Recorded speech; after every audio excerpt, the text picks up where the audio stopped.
ಜಿಲ್ಲೆಯ ನೂತನ ಹಾಲು ಒಕ್ಕೂಟಕ್ಕೆ ಎಲ್ಲ ನಮ್ಮ ಮಾಧ್ಯಮ ಸ್ನೇಹಿತರಿಗೆ ಸ್ವಾಗತವನ್ನ ಬಯಸ್ತಾ ಇದ್ದೀನಿ. ಈ ಒಂದು ಪತ್ರಿಕಾಗೋಷ್ಠಿಯ ಒಂದು ಉದ್ದೇಶ ನಿಮಗೆ ಹೇಳ್ತೀನಿ. ಮೊದಲನೇದಾಗಿ ಇಲ್ಲಿ ಈ ಒಂದು ಪತ್ರಿಕಾಗೋಷ್ಠಿಯಲ್ಲಿ ಪಾಲ್ಗೊಂಡಿರ್ತಕ್ಕಂಥ ನಮ್ಮ ಗೌರಿಬಿದನೂರಿನ ಶಾಸಕರು ಆತ್ಮೀಯರಾಗಿರ್ತಕ್ಕಂಥ ಸನ್ಮಾನ್ಯ ಪರಮೇಗೌಡ್ರೆ, ನಮ್ಮ ವಿಧಾನ ಪರಿಷತ್ತಿನ ಸ್ಥಳೀಯ ಸಂಸ್ಥೆಗಳ ಸದಸ್ಯರಾಗಿರ್ತಕ್ಕಂಥ ಆತ್ಮೀಯರಾಗಿರ್ತಕ್ಕಂಥ ಅನಿಲ್ ಅವರೇ, ನಮ್ಮ ಜಿಲ್ಲಾಧಿಕಾರಿಗಳಾಗಿರ್ತಕ್ಕಂಥ ರವೀಂದ್ರ ಅವರೇ, ಜಿಲ್ಲಾ ಪಂಚಾಯಿತಿ ಮುಖ್ಯ ಕಾರ್ಯನಿರ್ವಹಣಾಧಿಕಾರಿಗಳಾಗಿರ್ತಕ್ಕಂಥ ಪ್ರಕಾಶ್ ಅವರೇ, ನಮ್ಮ ಉಪ ವಿಭಾಗಾಧಿಕಾರಿಗಳು ಹಾಗೂ ಈ ಒಕ್ಕೂಟದ ಆಡಳಿತಾಧಿಕಾರಿಗಳಾಗಿರ್ತಕ್ಕಂಥ ಅಶ್ವಿನ್ ಅವರೇ, ಹಾಗೂ ವ್ಯವಸ್ಥಾಪಕ ನಿರ್ದೇಶಕರಾಗಿರ್ತಕ್ಕಂಥ ಶ್ರೀನಿವಾಸ್ ಅವರೇ ಮತ್ತು ಎಲ್ಲ ನನ್ನ ಮಾಧ್ಯಮ ಮಿತ್ರರೇ, ಚಿಕ್ಕಬಳ್ಳಾಪುರ ಹಾಲು ಒಕ್ಕೂಟ ಸ್ಥಾಪನೆ ಮತ್ತೊಂದು ಎಲ್ಲ ವಿಚಾರಗಳು ತಮ್ಗೆ ಗೊತ್ತಿದೆ. ನಾವು ಪ್ರಾರಂಭದಿಂದ ಕೂಡ ವಿಭಜನೆ ಆಗ್ಬೇಕು ಅಂತಕ್ಕಂಥದ್ದು ಎಲ್ಲರ ಉದ್ದೇಶ. ಆದ್ರೆ ವಿಭಜನೆ ಯಾವ ರೀತಿ ಆಗ್ಬೇಕು ಅಂತಕ್ಕಂಥದ್ದು ಒಂದು ವ್ಯವಸ್ಥೆ, ಒಂದು ಪದ್ಧತಿ, ಕಾನೂನಿನ ಚೌಕಟ್ಟಿನಲ್ಲಿ ಎಲ್ಲಾ ಪ್ರಕ್ರಿಯೆಗಳಾಗಬೇಕು. ಕೋಲಾರ ಚಿಕ್ಕಬಳ್ಳಾಪುರ ಹಾಲು ಒಕ್ಕೂಟ ಒಂದು ಒಮ್ಮತದಿಂದ ಒಂದು ನಿರ್ಣಯ ಆಗಿ ಆ ನಂತರ ಕಾನೂನಿನ ಚೌಕಟ್ಟಿನಲ್ಲಿ ಅದು ಆಗ್ಬೇಕು ಅಂತಕ್ಕಂಥದ್ದು ಎಲ್ಲರ ಅಪೇಕ್ಷೆ ಇತ್ತು. ಹಿಂದೆ ಏನೇನಾಯ್ತು ಅಂತಕ್ಕಂಥದ್ದು ನಮ್ಗೆಲ್ರಿಗೂ ಗೊತ್ತಿದೆ. ಮತ್ತೊಮ್ಮೆ ನಾನು ಅದನ್ನ ಪ್ರಸ್ತಾಪ ಮಾಡೋದಕ್ಕಿಂತ ನಾವು ಏನು ನಮ್ಮ ಸರ್ಕಾರ ಬಂದ ಮೇಲೆ ಒಕ್ಕೂಟ ಒಂದಾಯ್ತು, ಮತ್ತೆ ಹಲವಾರು ಅಭಿವೃದ್ಧಿ ಕೆಲಸಗಳು ಪ್ರಾರಂಭ ಆಯ್ತು. ಕೋಲಾರಲ್ಲಿ ಸೋಲಾರ್ ಪ್ಲಾಂಟ್ ಆಯ್ತು, ಮದರ್ ಡೈರಿ ಕಾಮಗಾರಿ ಸ್ಥಗಿತ ಆಗಿತ್ತು, MVK ಮದರ್ ಡೈರಿ ಅದು ಪ್ರಾರಂಭ ಆಯ್ತು. ವಿಶೇಷವಾಗಿ ನಮ್ಮ ಜಿಲ್ಲೆಯಲ್ಲಿ ಐಸ್ ಕ್ರೀಮ್ ಘಟಕ ಸುಮಾರು 55-60 ಕೋಟಿಗಳಲ್ಲಿ ನಿರ್ಮಾಣ ಆಗ್ತಕ್ಕಂಥದ್ದು ಆಯ್ತು.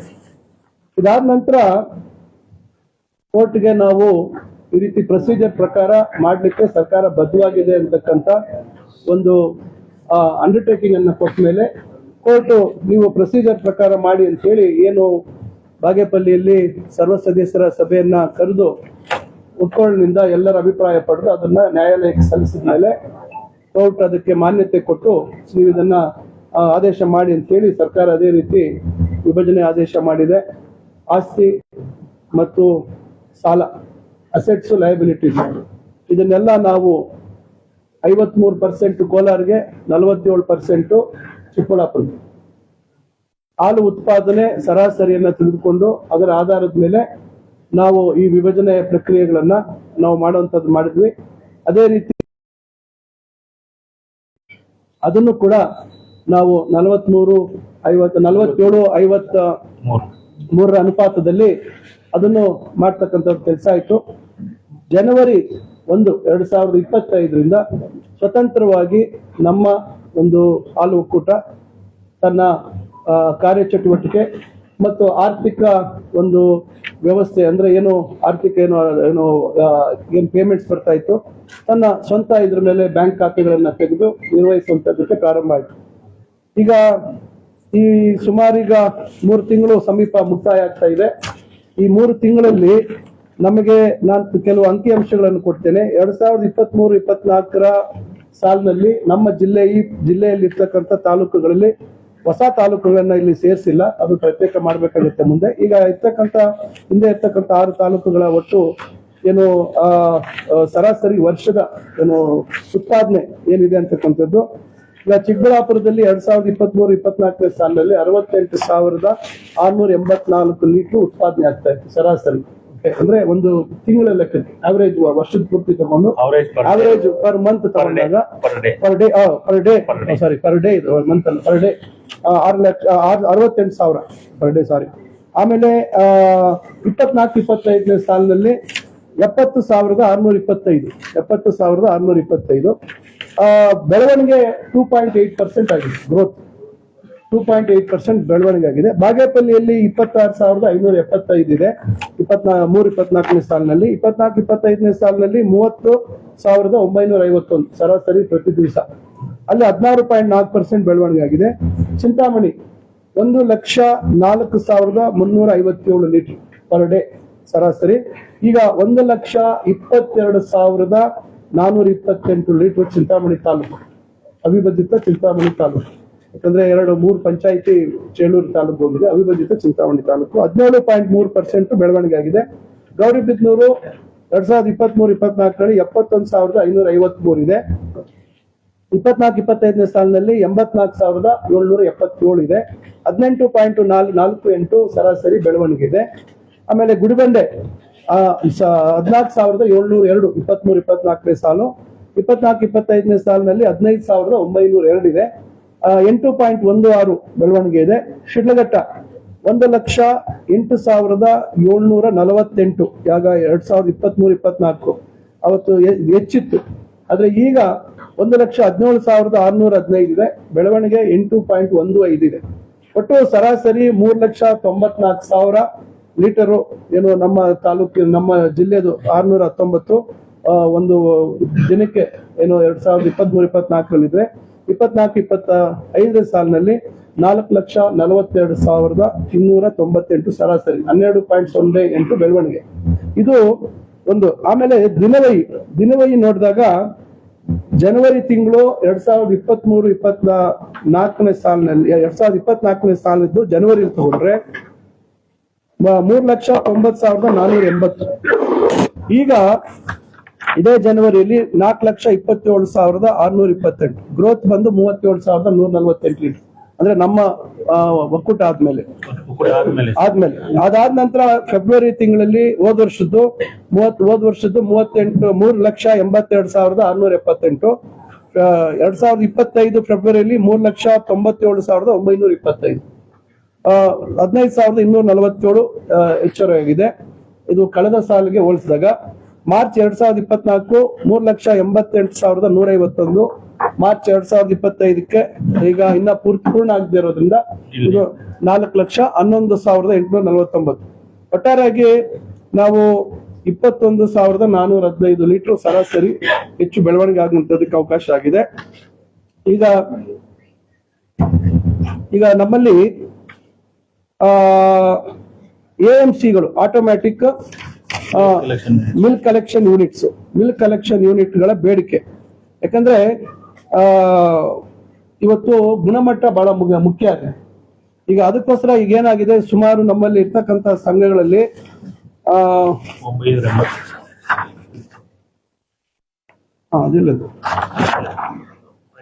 ಸುಮಾರು 985 ಹಾಲು ಉತ್ಪಾದಕರ ಸಹಕಾರ ಸಂಘಗಳಲ್ಲಿ 687 ಸಂಘಗಳಲ್ಲಿ AMC ಯೂನಿಟ್ಗಳಿದಾವೆ. ಇದರಲ್ಲಿ ಈಗ ಸರಾಸರಿ ಒಂದು 298-300 ಸಂಘಗಳಲ್ಲಿ ಇದಿಲ್ಲ, ಏನೋ AMCC ಇಲ್ಲ. NDDB ಅವರು ಅರ್ಧದಷ್ಟು ಹಣ ಕೊಡ್ತಾರೆ, ಇನ್ನು ಅರ್ಧದಷ್ಟು ನಾವು ಅದು ಖರ್ಚು ಮಾಡ್ಬೇಕಾಗತ್ತೆ. ಇದು ಅದಕ್ಕೆ ಸಾಫ್ಟ್ವೇರ್ ಅಳವಡಿಸುವಂತ ಕೆಲಸ ಆಗ್ತಾ ಇದೆ. ಬಹುಶಃ ಅದಕ್ಕೆ 6 ಕೋಟಿ ರೂಪಾಯಿ ಬೇಕು ಅಂತ ಹೇಳಿ ಇದರಲ್ಲಿ 3 ಕೋಟಿ ರೂಪಾಯಿ ನಮ್ಮ ಒಕ್ಕೂಟದಿಂದ ಖರ್ಚು ಮಾಡ್ಬೇಕಾಗುತ್ತೆ, 3 ಕೋಟಿ ಇಲ್ಲಿ ಮಾಡ್ಬೇಕಾಗುತ್ತೆ. ಇದಕ್ಕಿಂತ ಮುಖ್ಯವಾಗಿ ಈಗ ಹಾಲು ಶೇಖರಣೆ ನಮ್ದು 4 ಲಕ್ಷ ಆಗ್ತಾ ಇದೆ. ಮಾರಾಟ ಯಾಕಂದ್ರೆ ಏನೇ ವಿಭಜನೆ ಆದಾಗ ನಮ್ಗೆ ಮಾರ್ಕೆಟ್ ವಿಭಜನೆ ಆಗ್ಬೇಕು. ಇವೆಲ್ಲ ನಾವು ಮಾತಾಡ್ಕೊಂಡು ಒಂದು ಅನ್ಯೋನ್ಯವಾಗಿ ಬಹಳ ಒಂದು ಆರೋಗ್ಯಕರವಾದಂತ ವಾತಾವರಣ. ಹಿಂದೆ ಆ ರೀತಿ ಆಗಿರ್ಲಿಲ್ಲ. ಹಿಂದೆ ಒಂದ್ ರೀತಿ ಗೊಂದಲದಲ್ಲೇ ವಿಭಜನೆ ಆಗ್ಬೋದು, ಒತ್ತಡ, ಇನ್ನೊಂದು ಮತ್ತೊಂದು ಇವೆಲ್ಲ ನಡೆದಿತ್ತು. ಆದ್ರೆ ಈಗ ಆರೋಗ್ಯಕರವಾಗಿ ಆಗಿರ್ತಕ್ಕಂಥದ್ರಿಂದ ಈಗ ನಾವು 3.1 ಲಕ್ಷ ಲೀಟರು ನಾವು ಮಾರಾಟ ಮಾಡುವಂತ ಸಾಮರ್ಥ್ಯ ಇದೆ. ಈಗ ನಾವು ಮಾಡ್ತಾ ಇದೀವಿ.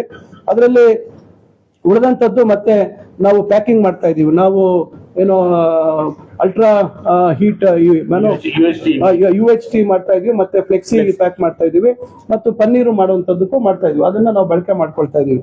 ಈಗ ಇದರಲ್ಲಿ ಪ್ಯಾಕಿಂಗ್ ಯೂನಿಟ್ ನಮ್ಮ ಹತ್ರ ಇಲ್ಲ. ಇವೆಲ್ಲ ಅದಕ್ಕೆ ನಾವು ಮಾತಾಡಿದ್ವಿ. ಸುಮಾರು ಹಿಂದೆ ಒಕ್ಕೂಟದಲ್ಲಿ ಮತ್ತೆ ನಾವು ಮಾಡಿದಂತ ಸಂದರ್ಭದಲ್ಲಿ 1,135 ಕೋಟಿಗೆ ಅಂದಾಜು ಮಾಡಿದ್ರು. ಈಗ ಅದನ್ನೆಲ್ಲ ನಾವು ಮತ್ತೆ ಇದನ್ನ ಎಕ್ಸಾಮಿನ್ ಮಾಡ್ತಾ ಇದೀವಿ. ನಾನು ಹೇಳ್ತೇನೆ ಮತ್ತೆ ಮಾತಾಡೋ ಸಂದರ್ಭದಲ್ಲಿ. ಈಗ ಕೋ ಪ್ಯಾಕಿಂಗ್ಗೆ ಕೋಲಾರ್ಗೆ 2 ಲಕ್ಷ ಲೀಟರ್ ಕೊಡ್ತಾ ಇದೀವಿ, ಪ್ಯಾಕಿಂಗ್ ಅಲ್ಲಿ ಮಾಡಿಸ್ತಾ ಇದೀವಿ. ಇನ್ನು 1 ಲಕ್ಷ ನಾವು ಮದರ್ ಡೈರಿಯಲ್ಲಿ ಮಾಡಿಸ್ತಾ ಇದೀವಿ. ಈಗ ನಮಗೆ ಈ ಕೋ ಪ್ಯಾಕಿಂಗ್ ಖರ್ಚು 2.5 ಕೋಟಿ ಬರ್ತಾ ಇದೆ. ಪ್ರತಿ ತಿಂಗಳು 2.5 ಕೋಟಿ ಪ್ಯಾಕಿಂಗ್ ಮಾಡುವಂತದ್ದಕ್ಕೆ ನಮಗೆ ಖರ್ಚು ಬರ್ತಾ ಇದೆ. ಈಗ ನಮ್ದೇ ಆದಂತ ಪ್ಯಾಕಿಂಗ್ ಯೂನಿಟ್ ನಾವು ಮಾಡ್ಕೊಂಡಾಗ ನಮ್ಗೆ ಸರಾಸರಿ ಅರ್ಧದಷ್ಟು ದುಡ್ಡು ಉಳಿತದೆ. ಅಷ್ಟು ನಾವು ಪ್ರತಿ ತಿಂಗಳು ಉಳಿಸುವಂತ ಕೆಲಸ ಆಗ್ಬೇಕು. ಇದು ಒಂದು ಕಡೆ ಆದ್ರೆ, ಈಗ ಇನ್ನೊಂದು ಗುಣಮಟ್ಟದ ಬಗ್ಗೆ ಪ್ರಶ್ನೆ ಆಯ್ತು. ನಮ್ಮ ಚಿಂತಾಮಣಿಯಲ್ಲೇ ಅದು ನೀರು ಬೆರೆಸ್ತಾ ಇರ್ತಕ್ಕಂಥದ್ದು, ಅಂದ್ರಲ್ಲಿ ನಮ್ಮ ಬಲ್ಕ್ BMC ಯಲ್ಲಿ ನೀರು ಬೆರೆಸುವಂಥದ್ದು. ಇದು ಬಹುಶಃ ನನಗೆ ತಿಳಿದಾಗೆ, ನನಗೆ ಮಾಹಿತಿ ಬಂದಿರೋದು, ಬೇರೆ ಕಡೆನೂ ಇದು ನಡೀತಾ ಇದೆ ಅವೈಧವಾಗಿ. ಆಮೇಲೆ ಫ್ಯಾಟ್ ವಿಚಾರದಲ್ಲೂ ಅಷ್ಟೇ, ಏನು ರೈತರು ಆಗ್ತಕ್ಕಂಥ ಗುಣಮಟ್ಟದ ಹಾಲ್ಗೆ ಸರಾಸರಿ ಮಾಡುವಂತದ್ದು BMCಗಳಲ್ಲಿ ಇವೆಲ್ಲ ಆಗ್ತಾ ಇದೆ. ಅದಕ್ಕೆ ಹಿಂದೆ ಎಲ್ಲ ಕ್ಯಾಮ್ರಾಗಳು ಹಾಕುವಂತ ಪ್ರಯತ್ನ ಆಗಿದೆ. ಆದ್ರೆ ಈಗ ನಾವು ಈಗ ಒಂದು ಎಲ್ಲಾ ಕಡೆ ಕ್ಯಾಮ್ರಾ ಹಾಕುವಂತದಕ್ಕೆ ಇವತ್ತು 170 ಸಂಖ್ಯೆ BMCಗಳಲ್ಲಿ ಕ್ಯಾಮ್ರಾ ಅಳವಡಿಸಬೇಕು ಅಂತ ಹೇಳಿ ಅದಕ್ಕೆ 36 ಲಕ್ಷ 11,000 ರೂಪಾಯಿ ಇದನ್ನ ಖರ್ಚು ಮಾಡ್ಬೇಕು ಅಂತ ಹೇಳಿ ಇದಕ್ಕೆ ಯೋಜನೆ ಹಾಕೊಂಡು ಇದನ್ನ ಕೂಡ ಗುಣಮಟ್ಟದ ಕಡೆ ಗಮನ ಕೊಡಬೇಕು. ಯಾವುದೇ ರೀತಿ ಕಲಬೆರಕೆ ಆಗ್ಬಾರ್ದು ಅಂತಕ್ಕಂಥದ್ರ ಕಡೆ ಕೂಡ ನಾವು ಗಮನ ಕೊಡುವಂತ ಪ್ರಯತ್ನ ಮಾಡ್ತಾ ಇದೀವಿ. ಈಗ ಇನ್ನ ಉಳಿದಾಗೆ ಉಳಿತಾಯ ಮಾಡ್ತಕ್ಕಂಥನು ಕೆಲಸವನ್ನ ಮಾಡಿದ್ದಾರೆ. ಒಳ್ಳೆ ಸುಧಾರಣೆ ಮಾಡಬೇಕು, ಉಳಿತಾಯ ಮಾಡ್ತಕ್ಕಂಥದ್ದು. ಈಗ ಬ್ರಿಕೆಟ್ಸ್ ಉರುವಲು ಬಯೋಮಾಸು ಖರೀದಿಯಲ್ಲಿ ಈಗ ನಾವು ಕಳೆದ ಸಾಲಿಗೆ ಹೋಲಿಸಿದಾಗ 50 ಲಕ್ಷ ಉಳಿತಾಯ ಮಾಡ್ತಕ್ಕಂಥ ಕೆಲಸ ಆಗಿದೆ. ಆಮೇಲೆ ನಮ್ಮ ಶಾಲು ಶಿಥಿಲ ಕೇಂದ್ರ ಏನು ನಮ್ದು ಐಸ್ ಕ್ರೀಮ್ ಪ್ಲಾಂಟ್ ಚಿಂತಾಮಣಿಯಲ್ಲಿ ಅವ್ರೇನ್ ಟೆಂಡರ್ ಕರೆದಿದ್ರು ಅದನ್ನ ನೆಗೋಷಿಯೇಟ್ ಮಾಡಿ ಅಲ್ಲಿ 36 ಲಕ್ಷ ಉಳಿತಾಯ ಮಾಡ್ತಕ್ಕಂಥ ಕೆಲಸ ಮಾಡಿದ್ವಿ. ಅವ್ರೇನು ಎಕ್ಸೆಸ್ ಕೇಳಿದ್ರು ಆ ಟೆಂಡರ್ ಅಲ್ಲಿ L1 ಆದ್ರೂ ಕೂಡ ಮತ್ತೆ ಅವ್ರ ಜೊತೆ ರೀನೆಗೋಷಿಯೇಟ್ ಮಾಡಿ 36 ಲಕ್ಷ ಉಳಿಸುವಂತ ಕೆಲಸ ಮಾಡಿದೀವಿ. ಇನ್ನ ಉಳಿದಾಗೆ ಈಗ ಸೀಮಿತವಾಗಿ ಈಗ ವಿದ್ಯುತ್ ಅಲ್ಲಿ ಈಗೇನು 3 ಶಿಫ್ಟ್ ಅಲ್ಲಿ ಆಗ್ತಾ ಇರ್ತಕ್ಕಂಥದ್ದನ್ನ 2 ಶಿಫ್ಟ್ ಅಲ್ಲಿ ಉತ್ಪಾದನೆ ಮಾಡ್ತಕ್ಕಂಥ ಒಂದು ಕೆಲಸ ನಿರ್ವಹಿಸ್ತಕ್ಕಂಥ ಕೆಲಸ ಮಾಡಿ ಅಲ್ಲಿ ಸುಮಾರು 10 ಲಕ್ಷ ಉಳಿಸುವಂತ ಕೆಲಸ ಆಗಿದೆ. ಆಮೇಲೆ ಈ BMCಗಳು ವೆಹಿಕಲ್ ಮೂವ್ಮೆಂಟ್ ಇದೆ, ಮಾರ್ಗಗಳು ಅದನ್ನ ಒಂದು ಸ್ಟ್ರೀಮ್ ಲೈನ್ ಮಾಡಿ ಸುಮಾರು ಅಲ್ಲಿಂದ 4.5 ಲಕ್ಷ ಉಳಿಸುವಂತ ಕೆಲಸ ಆಗಿದೆ. ಇನ್ನ ಈ ಏನು ನಮ್ಮ ಈ ಹಾಲು ಮತ್ತು ಕೋ ಪ್ಯಾಕಿಂಗ್ ಅಲ್ಲಿ ಕೋಲಾರಿಗೆ ಕೊಟ್ಟಾಗ ಟ್ರಾನ್ಸ್ಪೋರ್ಟೇಷನ್ ಕಾಸ್ಟ್ ಮತ್ತೊಂದು ಇವೆಲ್ಲ ಜಾಸ್ತಿ ಆಗೋದ್ರಿಂದ ಮದರ್ ಡೈರಿಗೆ ಸ್ವಲ್ಪ ಕೊಟ್ಟಿದ್ರಿಂದ ಅಲ್ಲಿ ನಮಗೆ ಸುಮಾರು 10 ಲಕ್ಷ ಉಳಿತಾಯ ಮಾಡುವಂತ ಕೆಲಸ ಆಗಿದೆ. ಇವು ಎಲ್ಲದರ ಜೊತೆಗೆ ಏನಾಗಿದೆ, ಈಗ ನಾನು ಹೇಳುವಂತದ್ದು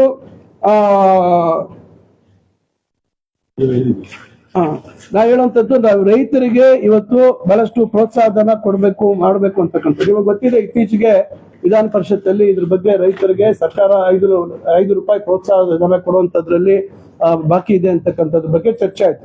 ನಮ್ಮ ಮಂತ್ರಿಗಳು ಬಹಳ ವಿವರವಾಗಿ ಹೇಳಿದ್ರು. ಹಿಂದೆ ಬಿಜೆಪಿ ಸರ್ಕಾರ ಇದ್ದಂತ ಸಂದರ್ಭದಲ್ಲಿ ಪ್ರತಿ ವರ್ಷ ಏನು ವಾರ್ಷಿಕ ರೈತರಿಗೆ ಕೊಡ್ಬೇಕಾಗಿತ್ತು 5 ರೂಪಾಯಿ ಪ್ರೋತ್ಸಾಹಧನ, ಅದು ಪ್ರತಿ ವರ್ಷ ಸ್ವಲ್ಪ ಕಮ್ಮಿ ಮಾಡ್ಕೊಂಡು ಕಡೆಗೆ ನಮ್ಮ ಸರ್ಕಾರ ಅಸ್ತಿತ್ವಕ್ಕೆ ಬರೋಷ್ಟರಲ್ಲೇ ಸುಮಾರು ಅದು 700 ಕೋಟಿ ಚಿಲ್ಲರೆ ಬಂದ್ಬಿಟ್ಟಿದೆ. ಅದನ್ನ ಬಾಕಿ ಉಳಿಸಿದ್ರು. ಇದನ್ನ ನಾವು ಯಾವ ರೀತಿ ತೀರಿಸಬೇಕು ಅನ್ನೋದ್ರ ಜೊತೆಗೆ ನಮ್ಗೆ ಇನ್ನೊಂದು ಸಮಸ್ಯೆ ಆಯ್ತು. ಕಳೆದ ವರ್ಷ ನಿಮಗೆ ಗೊತ್ತಿದೆ, ಏಕಾಏಕಿ ನಮ್ಮ ಹಾಲು ಉತ್ಪಾದನೆ 1 ಕೋಟಿ ಚಿಲ್ಲರೆ ದಾಟ್ಬಿಡ್ತು. 90 ಲಕ್ಷ 95 ಲಕ್ಷ ಇದ್ದಿದ್ದು ಪ್ರತಿ ದಿವಸ 1 ಕೋಟಿ. ನಮ್ಮ ಕಡೆ ನಮ್ಮಲ್ಲೇ ಇವತ್ತು ನಾವು 12 ಲಕ್ಷ ದಾಟ್ಬಿಟ್ವಿ. 2 ಒಟ್ಟಿಗೆ ಇದ್ದಾಗ ನಮ್ಮ ಒಕ್ಕೂಟ. ಈಗ ಅಲ್ಲೂ ನಮ್ಗೆ ಸರ್ಕಾರಕ್ಕೆ 5 ರೂಪಾಯಿ ಕೊಡುವಂತದ್ದು ಒತ್ತಡ ಆಯ್ತು. ಆದ್ರೆ ಈಗ 650 ಚಿಲ್ಲರೆ ಕೋಟಿ ಬಾಕಿ ಇದೆ ಅಂತ ಹೇಳಿ ಹೇಳಿದ್ರು. ಅದನ್ನು ನಾವು ಈಗ ಬಜೆಟ್ ಅಲ್ಲಿ ಅದನ್ನ ಮುಖ್ಯಮಂತ್ರಿಗಳು ಹೇಳಿ ಅದನ್ನು ಕೂಡ ನಮ್ಮ ಮಂತ್ರಿಗಳು ಹೇಳಿದ್ದಾರೆ.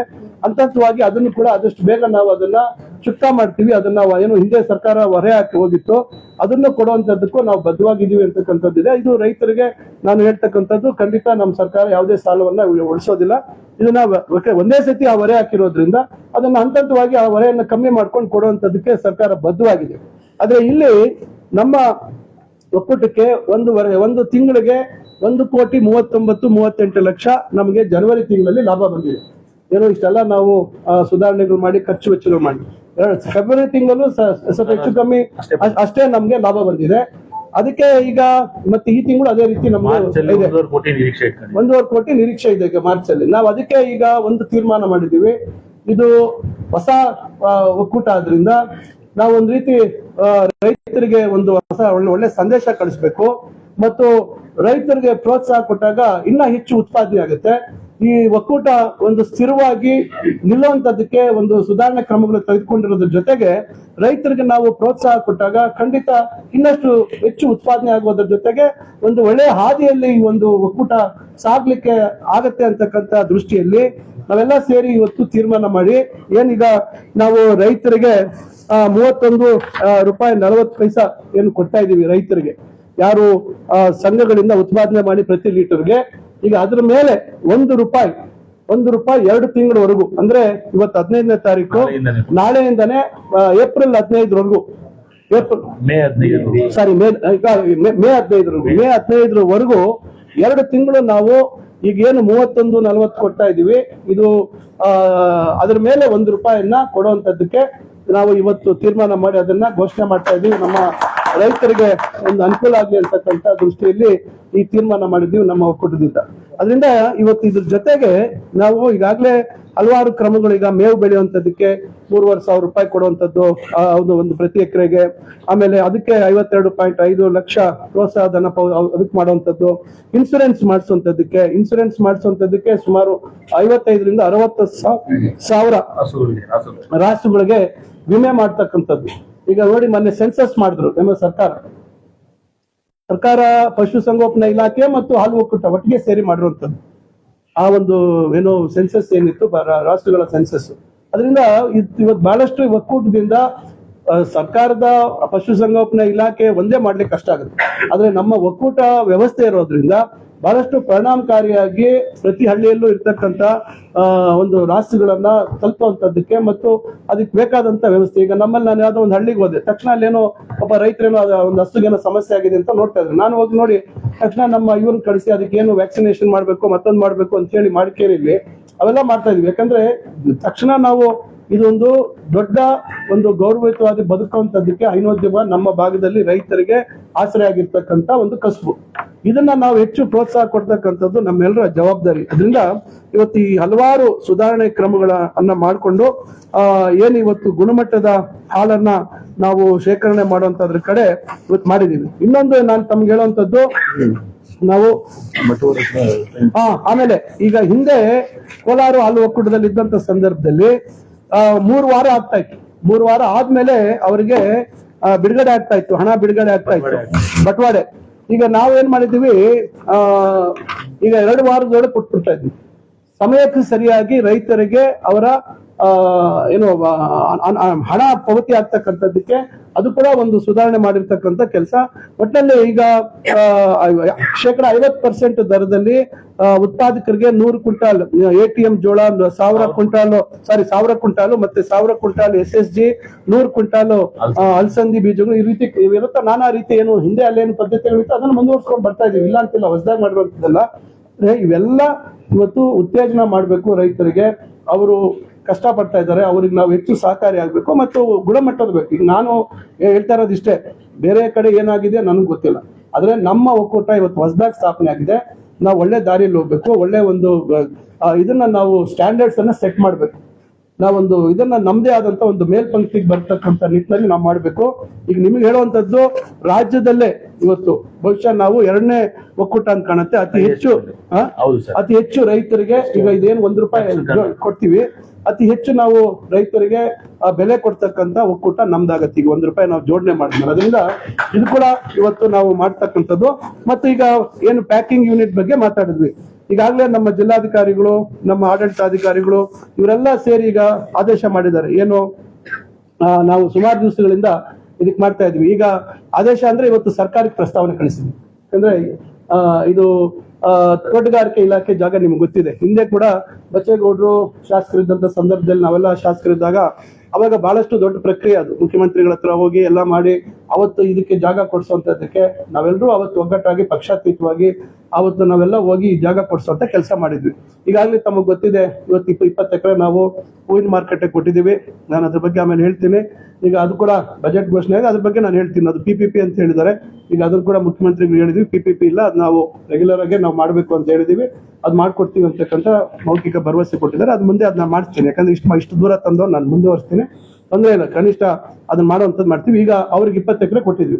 ಈಗ 9 ಎಕರೆ 15 ಕುಂಟೆ 9 ಎಕರೆ 15 ಕುಂಟೆ ಇದಕ್ಕೆ ಹೊಂದ್ಕೊಂಡಿರ್ತಕ್ಕಂಥದ್ದನ್ನ ನಾವೀಗ ನಮ್ಮ ಒಕ್ಕೂಟಕ್ಕೆ ತೆಗೆದುಕೊಳ್ತಕ್ಕಂಥ ಒಂದು ಕೆಲಸ ಮಾಡ್ತಾ ಇದೀವಿ.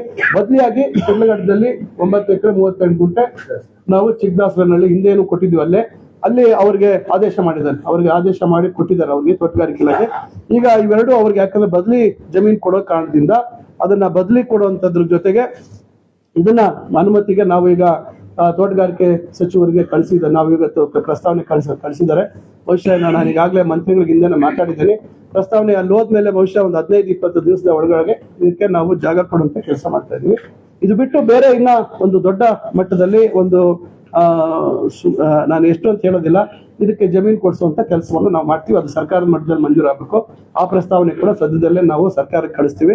ಒಟ್ಟಾರೆಯಾಗಿ ಈ ಒಂದು ಒಕ್ಕೂಟ ತನ್ನ ಸ್ವಂತ ಶಕ್ತಿ ಮೇಲೆ, ತನ್ನ ಸ್ವಂತ ಬಲದ ಮೇಲೆ ನಿಲ್ಬೇಕು. ಈ ಒಂದು ಜಿಲ್ಲೆಯ ರೈತರ ಒಂದು ಬದುಕಿನಲ್ಲಿ ಒಂದು ಬದಲಾವಣೆ ತರ್ತಕ್ಕಂಥ ನಿಟ್ಟಿನಲ್ಲಿ ಮತ್ತು ಆಸರೆಯಾಗಿ ನಿಲ್ತಕ್ಕಂಥದ್ದು ಆಗ್ಬೇಕು ಅಂತಕ್ಕಂಥ ದೃಷ್ಟಿಯಲ್ಲಿ ನಾವು ಈಗ ಇಷ್ಟೆಲ್ಲ ಹಲವಾರು ಕ್ರಮಗಳು ತಗೊಂಡಿದ್ದೀವಿ. ಬಿಟ್ಟಿದೀವ ಅದರಿಂದ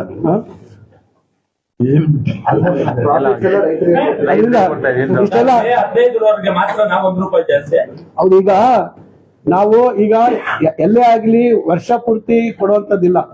ಯಾವಾಗ ಯಾಕಂದ್ರೆ ಏನಾಗುತ್ತೆ, ಬೇಸಿಗೆಯಲ್ಲಿ ತಂತಾನಾಗಿ ಉತ್ಪಾದನೆ ಕಮ್ಮಿ ಆಗುತ್ತೆ, ಪ್ರೊಡಕ್ಷನ್ ಕಮ್ಮಿ ಆಗುತ್ತೆ. ಅದು ಸಾಧಾರಣವಾಗಿ ಯಾಕಂದ್ರೆ ಹೀಟು ಮತ್ತೊಂದು ಹಸುಗಳು ಕೊಡೋದಿಲ್ಲ. ಸೊ ಅದಕ್ಕೂ ನಾನು ಮುಂದೆ ಒಂದು ಟ್ರಯಲ್ ಮಾಡ್ಸಕ್ ಹೇಳ್ತೇನೆ. ಈ ಬೇಸಿಗೆಯಲ್ಲಿ ಒಂದು ಟ್ರಯಲ್ ಮಾಡಕ್ ಹೇಳ್ತೇನೆ. ಈಗ ನೀವು ನೋಡಿದ್ದೀರ ಕೋಳಿ ಈಗ ಏರ್ ಕಂಡೀಷನ್ ವಾತಾವರಣದಲ್ಲಿ ಕೋಳಿಗಳು ಬರ್ತವೆ, ಟೆಂಪರೇಚರ್ ಕಂಟ್ರೋಲ್ಡ್ ಅಟ್ಮಾಸ್ಫಿಯರ್ ಅಲ್ಲಿ ಕೋಳಿ ಬರ್ತದೆ. ನಾವು ಇವೆಲ್ಲ HF ಇವೆಲ್ಲ ಇರೋದ್ರಿಂದ ಬೇರೆ ದೇಶದ ತಳಿಗಳು ಇವೆಲ್ಲ. ಅಲ್ಲಿ ಯುರೋಪ್ ಅಲ್ಲಿ ಅಲ್ಲಿ ಇಲ್ಲಿ ಏನಾಗುತ್ತೆ, ಎಷ್ಟೇ ಬೇಸಿಗೆ ಬಂದ್ರು ಕೂಡ ಎಲ್ಲ 22-23 ಡಿಗ್ರಿ ಅಷ್ಟೇ, ಕಮ್ಮಿ ಅಂದ್ರೆ ಜಾಸ್ತಿ ಅದು ಏನು ಬಿಸಿ ಅಂದ್ರೆ. ಅದಕ್ಕೆ ಇವತ್ತು ನಮ್ಮಲ್ಲಿ ಕೆಲವರೆಲ್ಲ ರೈತರು ಅದೇನೋ ಗೋಣಿ ಚೀಲ ಒದ್ದೆ ಮಾಡಿ ಹಾಕೋದು ಇವೆಲ್ಲ ಮಾಡ್ತಾರೆ. ಇದನ್ನ ನಾವ್ ಯಾಕೆ ನಾನು ಇದು ಬಹಳ ದಿವಸದಿಂದ ಹೇಳ್ತಾ ಇದ್ದೀನಿ, ಒಂದು ಪ್ರಯೋಗ ಮಾಡಿ ಬೇಸಿಗೆಯಲ್ಲಿ ಸ್ವಲ್ಪ ಟೆಂಪರೇಚರ್ನ ಕಂಟ್ರೋಲ್ಡ್ ಟೆಂಪರೇಚರ್ ಅಲ್ಲಿ ಹಸುಗಳನ್ನ ಇಟ್ರೆ ಏನು ಉತ್ಪಾದನೆ ಜಾಸ್ತಿ ಆಗತ್ತಾ ಅಂತಕ್ಕಂಥದ್ದು ನಾನು ಬಹಳ ಜನ ಕೇಳಿದಾಗ ಯಾರು ಈ ಪ್ರಯೋಗ ಮಾಡಿದೀವಿ ಅಂತ ಹೇಳಲಿಲ್ಲ. ಈಗ ನಮ್ಮಲ್ಲಿ ಈ ಒಂದು ಪ್ರಾಯೋಗಿಕವಾಗಿ ಒಂದು ಟ್ರೈ ಮಾಡ್ಬೇಕು ಅಂತ ಹೇಳ್ತಾ ಇದ್ದೀನಿ. ಅದೊಂದು ನೀವು ಹೇಳಿದ ತಕ್ಷಣ ಈಗ ಅದೊಂದು ನಾಪ್ಕ ಬಂತು, ಅದನ್ನ ಮಾಡ್ಬೇಕು ಅಂತ ಮಾಡ್ತೀವಿ. ಈಗ ಸದ್ಯಕ್ಕೆ ಮಾಡ್ತಾ ಇದೀವಿ. ಮುಂದೆ ಇದೇ ರೀತಿ ಉತ್ತಮವಾದಂತ ರೀತಿಯಲ್ಲಿ ಅದ ಖಂಡಿತ ನಾವು ರೈತರ ಪರವಾಗಿ ನಿಲ್ತಕ್ಕಂಥದ್ದು. ಒಂದ್ ಕಡೆ ಈಗ ನಾವು ಅಸ್ತಿತ್ವ ಉಳಿಸ್ಕೋಬೇಕು, ಅಸ್ತಿತ್ವ ಉಳಿಸ್ಕೊಳ್ಳೋದ್ರ ಜೊತೆಗೆ ಬೆಳವಣಿಗೆ ಆಗ್ಬೇಕು. ಅದಕ್ಕೆ ಬೆಳವಣಿಗೆಗೆ ಇವತ್ತು ನಾವು ಈಗ 135 ಕೋಟಿಗೆ ಅಂದಾಜು ಮಾಡಿದ್ರು. ಈಗ ನಮ್ಮ ಇವ್ರು ಹೇಳ್ತಾರೆ, ವ್ಯವಸ್ಥಾಪಕ ನಿರ್ದೇಶಕರು ಏನ್ ಹೇಳ್ತಾರೆ, ನಾವು ಹಂತವಾಗಿ ಹೋಗೋಣ ಸರ್, ನಾವು ಒಂದು 45-50 ಕೋಟಿ ಖರ್ಚು ಮಾಡ್ಕೊಂಡು ಫಸ್ಟ್ ಪ್ರಾರಂಭ ಮಾಡೋಣ, ಆಮೇಲೆ ನೆಕ್ಸ್ಟ್ ಎಕ್ಸ್ಪ್ಯಾಂಡ್ ಮಾಡ್ಕೊಳ್ಳೋಣ ಅಂತ ಹೇಳ್ತಾ ಇದ್ದಾರೆ. ಅದರಿಂದ ಇವೆಲ್ಲ ಕೆಲವು ವಿಚಾರಗಳನ್ನ ನಾವು ಒಂದು ವ್ಯವಸ್ಥಿತವಾಗಿ ಆಗ್ಬೇಕು ಅಂತಕ್ಕಂಥದ್ದು ನಮ್ಮ ಉದ್ದೇಶ. ರೈತರು ಒಂದ್ ಕಡೆ ಕೊಡ್ತಾ ಇದೆ, ಒಂದ್ ಕಡೆ ಕಿತ್ಕೊಡ್ತಾ ಇದೆ. ಫಾರ್ ಎಕ್ಸಾಂಪಲ್ ಪಶು ಆಹಾರ ಫಿಕ್ಸ್ ರೇಟ್ ತುಂಬಾ ಹೈಕ್ ಆಗ್ತಾ ಇದೆ ಸರ್. KMF ಕೂಡ ಈ ಸತಿ ಪರಿಷ್ಕರಣೆ ಮಾಡಿಲ್ಲ ಅಂತಕ್ಕಂಥ ಒಂದು ಆರೋಪ ಇದೆ. ಅಷ್ಟೇ ಅಲ್ಲ, ಹಿಂದೆ ಒಬ್ರು ಕೇಳಿ ರೇಟ್ ಜಾಸ್ತಿ ಆದಾಗ ಒಂದ್ ಕಡೆ ಕೊಡ್ತಾ ಇದ್ರೆ ಒಂದ್ ಕಡೆ ಕಿತ್ಕೊಡ್ತಾ ಇದೆ. ಬೆಲೆ 3.5 ಕಡಿಮೆ ಮಾಡಿದ್ದು ಸರ್ಕಾರನೇ ಸರ್. ಈಗ 1 ರೂಪಾಯಿ ಮಾತ್ರ ಜಾಸ್ತಿ ಮಾಡ್ತಾ ಇದ್ದೀವಿ. 3.5 ನೋಡಿ ಈಗ 3.5 ರೂಪಾಯಿ ಯಾವತ್ತು ಬೆಲೆ ಜಾಸ್ತಿ ಆಯ್ತು, ಯಾವತ್ತು ಉತ್ಪಾದನೆ ಜಾಸ್ತಿ ಆಯ್ತು, ಮಾರ್ಕೆಟ್ ಆಗ್ಬೇಕಲ್ವಾ. ಉತ್ಪಾದನೆ ಜಾಸ್ತಿ ಏಕಾಏಕಿ 1 ಕೋಟಿ ಚಿಲ್ಲರೆ ಆಗಿತ್ತು. ಸಾಧಾರಣವಾಗಿ ಅವಾಗ ನೀವೇ ಯೋಚನೆ ಮಾಡಿ, 80-90 ಲಕ್ಷ ಇದ್ದಿದ್ದು ದೈನಂದಿನ ಉತ್ಪಾದನೆ ರಾಜ್ಯದಲ್ಲಿ 1.25 ಕೋಟಿ 1 ಕೋಟಿ 12 ಲಕ್ಷನೋ ಎಷ್ಟೆಲ್ಲ ಆಗುತ್ತೆ. ಅವಾಗ ಸಾಧಾರಣವಾಗಿ ಈಗ ಇದು ವೇರಿಯೇಷನ್ ಫ್ಲಕ್ಚುಯೇಷನ್ ಇದ್ದೇ ಇರ್ತದೆ. ಈಗ ಅದನ್ನೇ ಮತ್ತೆ ಸರ್ಕಾರ ಏನ್ ಹೇಳಿದೆ, ನಮ್ಮ ಮುಖ್ಯಮಂತ್ರಿಗಳು ಮೊನ್ನೆನೂ ಹೇಳಿದ್ದಾರೆ ಜಾಸ್ತಿ ಮಾಡ್ತೀವಿ ಅಂತ. ಬಹುಶಃ ಸದ್ಯದಲ್ಲಿ ಅದು ಸಿಹಿ ಸುದ್ದಿ ಬರ್ತದೆ, ಅದನ್ನು ಕೂಡ ಜಾಸ್ತಿ ಮಾಡ್ತೀವಿ ಅಂತ, ಅದನ್ನೇ ಮಾಡ್ತೀವಿ ಅಂತ ಹೇಳಿದ್ದಾರೆ. ಏನೋ ಒಂದು ಅದೆಷ್ಟು ಪ್ರಮಾಣದಲ್ಲಿ ಮಾಡ್ತಾರೆ ಅಂತ ನಾನು ಹೇಳೋದು ಬೇಡ, ಘೋಷಣೆ ಮಾಡ್ಲಿ, ಚರ್ಚೆ ಆಗಿದೆ, ಅವರು ಅದನ್ನ ಮಾಡ್ತಾರೆ. ಅದರಿಂದ ಇದು ಒಂದ್ ರೀತಿ ಒಕ್ಕೂಟ ವ್ಯವಸ್ಥೆ ಸಹಕಾರಿ ಕ್ಷೇತ್ರದಲ್ಲಿ ಏನಾಗುತ್ತೆ, ನಾವು ಯಾವ ಸಂದರ್ಭದಲ್ಲಿ ಜಾಸ್ತಿ ಮಾಡ್ಬೇಕು, ಯಾಕಂದ್ರೆ ಒಕ್ಕೂಟ ಉಳಿಬೇಕು ದೀರ್ಘಕಾಲ. ನಾವು ಇವತ್ತು ನಾಳೆ ದೃಷ್ಟಿಯಲ್ಲಿ ಇಟ್ಕೊಂಡು ಒಕ್ಕೂಟ ನಡೆಸುವಂತದಕ್ಕೆ ಸಾಧ್ಯ ಆಗಲ್ಲ. ಏನಿದ್ರು ಕೂಡ ಬ್ಯಾಲೆನ್ಸ್ ಮಾಡ್ತಾ ಇರ್ಬೇಕು. ಒಂದ್ ಕಡೆ ಅವಕಾಶ ಬಂದಾಗ ಮಾಡ್ಬೇಕು, ಈ ತರ ತೊಂದರೆ ಬಂದಾಗ ಕಮ್ಮಿ ಮಾಡ್ಬೇಕು. ಯಾಕಂದ್ರೆ ಪ್ರೊಡಕ್ಷನ್ ಆಗ್ಬೇಕು, ಕನ್ವರ್ಷನ್ ಆಗ್ಬೇಕು, ಹಾಲು ಸೇಲ್ ಆಗ್ಬೇಕು. ಮಾರ್ಕೆಟ್ ಏಕಾಏಕಿ ಒಂದೇ ಸತಿ ಬೆಳೆಯಲ್ಲ. ಉತ್ಪಾದನೆ ಜಾಸ್ತಿ ಆಗಿದ್ ಮಾತ್ರಕ್ಕೆ ಮಾರ್ಕೆಟ್ ತಕ್ಷಣ ವಿಸ್ತೀರ್ಣ ಆಗಲ್ಲ. ಅದರಿಂದ ನಾವು ಅದಕ್ಕೆ ಬೈ ಪ್ರಾಡಕ್ಟ್ಸ್ ಏನ್ ಮಾಡ್ತೀವಿ, ಬೇರೆ ಬೇರೆ ಪ್ರಾಡಕ್ಟ್ಸ್ ಏನ್ ಪ್ರೊಡ್ಯೂಸ್ ಮಾಡ್ತೀವಿ, ಇವೆಲ್ಲದಕ್ಕೂ ಮತ್ತೆ ಮಾರ್ಕೆಟ್ ಇವೆಲ್ಲ ಸಮಸ್ಯೆ ಇದೆ. ಅದೆಲ್ಲ ವಿವರವಾಗಿ ನಾವು ಓದ್ಸತಿ ಬೆಲೆ ವಿಚಾರ ಬಂದಾಗ ನಾನು ಹೇಳಿದ್ದೀನಿ. ಅದರಿಂದ ಒಟ್ಟಾರೆಯಾಗಿ ಈಗ ಫೀಡ್ ರೇಟ್ ಜಾಸ್ತಿ ಆಗಿಲ್ಲ, ಎಲ್ಲಿ ಜಾಸ್ತಿ ಮಾಡಿಲ್ಲ ಅದೆಲ್ಲಿ ಅವರು ನಾಗರಾಜಪ್ಪ ಎಲ್ಲಿ ನಮ್ಮ ಇದರಲ್ಲಿ ಎಲ್ಲೂ ಜಾಸ್ತಿ ಇಲ್ಲ. ಈಗ ನಾವೇ ಪ್ರತಿ ವರ್ಷನೂ ಕೂಡ ಫೆಬ್ರವರಿಯಿಂದ ಮಾರ್ಚ್ವರೆಗೂ ಮಾಡುತ್ತೆ ಸರ್. ಈಗ ಮಾಡಿಲ್ಲ. ಈಗ ಮಾಡಿಲ್ವಲ್ಲ, ಈಗ ನಮ್ಮ MD ಹೇಳ್ತಾ ಇದ್ದಾರಲ್ಲ, ಈಗ ನಾವೇ ಫೀಡ್ ಕೊಡೋದಂತದ್ದು KMF ಇಂದ ನಮ್ಮ ಇದರಿಂದ ಒಕ್ಕೂಟದಿಂದ ಕೊಡ್ತೀವಿ. ಈಗ ಮಾಡಿಲ್ಲ ಅಂತ ಹೇಳ್ತಾ ಇದ್ರಲ್ಲ. ನಿನ್ನೆ ಕೂಡ PCM ಮೀಟಿಂಗ್ ಇತ್ತು. ಮೀಟಿಂಗ್ ಅಲ್ಲಿ ನಾವು ಪ್ರೈಸ್ ಕಡಿಮೆ ಮಾಡ್ಬೇಕು ಅಂತ ಗಲಾಟೆ ಮಾಡಿದೀವಿ ಸರ್. ಈಗ ಅದನ್ನ ಬಹಳಷ್ಟು ಈಗ ಸಣ್ಣ ಪುಟ್ಟ ಏರ್ಪೇರುಗಳು ಒಂದೊಂದು ಸಂದರ್ಭದಲ್ಲಿ ಅನಿವಾರ್ಯವಾಗಿ ಮಾಡುವಂತ ಪರಿಸ್ಥಿತಿಗಳು ಬರ್ಬೋದು. ಆದ್ರೆ ಈಗ ಹೇಳ್ತಾ ಇರ್ತಕ್ಕಂಥದ್ದು ನೀವು ಹೇಳುವಂತ ಪ್ರಶ್ನೆಗೆ ಈಗ ನಾವು ಮಾಡಿಲ್ಲ, ನಾವಿನ್ನ ಕಮ್ಮಿ ಮಾಡಿ ಅಂತ ಕೇಳ್ತಾ ಇದೀವಿ ಅಂತಾರೆ. ಯಾವುದೇ ತೀರ್ಮಾನ ಆಗಿಲ್ಲ, ಜಾಸ್ತಿ ಅಂತೂ ಮಾಡಿಲ್ಲ ಸದ್ಯಕ್ಕೆ. ಪ್ರೋತ್ಸಾಹ ಧನ ಇನ್ನೂ ಜಾಸ್ತಿ ಮಾಡ್ತೀವಿ ಅಂತ ಹೇಳಿದ್ರು ಸರ್ ಸಿಎಂ. ಈಗ ಪ್ರೋತ್ಸಾಹ ಧನ ಸಿಎಂ ಮಾಡೋದು, ಸಿಎಂ ಪ್ರೋತ್ಸಾಹ ಧನ ಮಾಡೋಂಥದ್ದು ಬೇರೆ ವಿಚಾರ. ಅದು ಈಗ ಹಿಂದೆ ಪ್ರಾರಂಭ ಮಾಡಿದ್ದು ಅವರೇ. ಓಕೆ, ಈಗ 5 ರೂಪಾಯಿ ನಿಂತಿದೆ. ಈಗ ಅವ್ರು ಹೇಳ್ತಾ ಇದ್ದಾರೆ ಇದನ್ನ ಗ್ರಾಹಕರಿಗೆ ಏನು ಇವತ್ತು ಬೇರೆ ರಾಜ್ಯಗಳಿಗೆ ಹೋಲಿಸಿದಾಗ ನಮ್ಮ ರಾಜ್ಯದಲ್ಲಿ ಹಾಲಿನ ಬೆಲೆ ಕಮ್ಮಿ ಇದೆ, ಏನು ಮಾರ್ಕೆಟ್ ಹೋದಾಗ. ಅದನ್ನ ನಾವು ಇದನ್ನ ನಾವು ರೈತರಿಗೆ ಎಕ್ಸ್ಟೆಂಡ್ ಮಾಡ್ಬೇಕು, ಸ್ವಲ್ಪ ಹಾಲಿನ ಬೆಲೆ ಜಾಸ್ತಿ ಮಾಡಿ ಸಂಪೂರ್ಣವಾಗಿ ಅದು ರೈತರಿಗೆ ಹೋಗ್ಬೇಕು ಅಂತಕ್ಕಂತ ಒಂದು ಉದ್ದೇಶ ಇದೆ. ಅದು ಏಪ್ರಿಲ್ ಈಗ ಬಜೆಟ್ ಎಲ್ಲ ಸೆಷನ್ ಆದ್ಮೇಲೆ ಬಹುಶಃ ಮುಖ್ಯಮಂತ್ರಿಗಳು ಅದ್ರ ಸ್ಪಷ್ಟವಾಗಿ ಹೇಳ್ತಾರೆ. ಅಲ್ಲಲ್ಲ, ಇದು ವಿಚಾರ ಮಾತಾಡ್ಬಿಡಿ, ಸ್ವಲ್ಪ ಹೇಳೋರ್ಗೆ ಹೇಳ್ತಾರೆ. ನಾನು ನೀನ್ ಲೇಟ್ ಆಗಿ ಬಂದೆ ನಾಗರಾಜಪ್ಪ, ನೀನು ಲೇಟ್ ಆಗಿ ಬಂದೆ, ಏನು ಕೇಳಿ ನೀವು ಒಂದ್ ನಿಮಿಷ. ಕ್ರಮ ಆಗಿಲ್ಲ, ಅಲ್ಲಿ ಅಧಿಕಾರಿಗಳ ಮೇಲೆ ಅಮಾನತಾಗಿದೆ. ಈಗ ನಾನು ಆಗ್ಲೇ ಹೇಳಿದ್ವಿ, ಈಗ ಇದು ಬರೀ ಚಿಂತಾಮಣಿ ಒಂದರಲ್ಲ, ಇಡೀ ಜಿಲ್ಲೆಯಲ್ಲಿ ಬಹಳಷ್ಟು ಕಡೆ ಈ ತರ ಏನೋ ಇದೆ ಅಂತಕ್ಕಂಥದ್ದು. ಮತ್ತು ಅದಕ್ಕೆ ನಾವು ಆಟೋಮೆಟಿಕ್ ಮೆಷಿನ್ಸ್ ಏನೋ ಯೂನಿಟ್ಸ್ ಹಾಕ್ಬೇಕು ಅಂತ ಹೇಳಿ ಅದಕ್ಕೆ ನಾವು ಈಗ ಒಂದು ಸುಮಾರು ಇವತ್ತು NDDB ಇಂದ 50% ಪ್ರೋತ್ಸಾಹದಲ್ಲಿ ಕೊಡ್ತಾ ಇದ್ದಾರೆ. 6 ಕೋಟಿ ರೂಪಾಯಿ ವೆಚ್ಚ ಆಗುತ್ತೆ. ಅದನ್ನ ನಾವು ಮಾಡುವಂತದ್ದಕ್ಕೆ ಮಾಡ್ತಾ ಇದೀವಿ. ಮತ್ತು ಕ್ಯಾಮರಾಸ್ ಕೆಲವು ಕಡೆ ಎಲ್ಲ ಏನ್ ಮಾಡಿದ್ದಾರೆ, ಅವರು ಸ್ಥಳೀಯವಾಗಿ ಕ್ಯಾಮ್ರಾ ಹಾಕೊಂಡು ಸ್ವಿಚ್ ಆಫ್ ಮಾಡೋದು ಇವೆಲ್ಲ ಮಾಡಿದ್ದಾರೆ. ಅದಕ್ಕೆ ನಾವು ಸೆಂಟ್ರಲೈಸ್ಡ್ ಇಲ್ಲಿ ಮಾನಿಟರಿಂಗ್ ಸಿಸ್ಟಮ್ಗೆ ತರಬೇಕು. ಅದಕ್ಕೆ ಸುಮಾರು 35-36 ಲಕ್ಷ ಖರ್ಚು ಮಾಡ್ತಾ ಇದೀವಿ. ಇವೆಲ್ಲ ಸುಧಾರಣೆ ಕ್ರಮಗಳು ತೆಗೆದುಕೊಳ್ತಾ ಇದೀವಿ. ಈಗ ನೀವ್ ಹೇಳ್ದಾಗೆ ಅಲ್ಲಿ ಅವರು ಎಕ್ಸ್ಟೆನ್ಷನ್ ಆಫೀಸರ್ನ ಸಸ್ಪೆಂಡ್ ಮಾಡಿದ್ದಾರೆ. ಕಾರ್ಯದರ್ಶಿ ಮೇಲೆ ಕ್ರಮ ಆಗಿಲ್ಲ, ಅವರು ಕಾರ್ಯದರ್ಶಿ ಮೇಲೆ ಕ್ರಮ ಆಗ್ಬೇಕು ಅಂತಕ್ಕಂಥದ್ದು ಸೂಚನೆ ಕೊಟ್ಟಿದ್ದಾರೆ.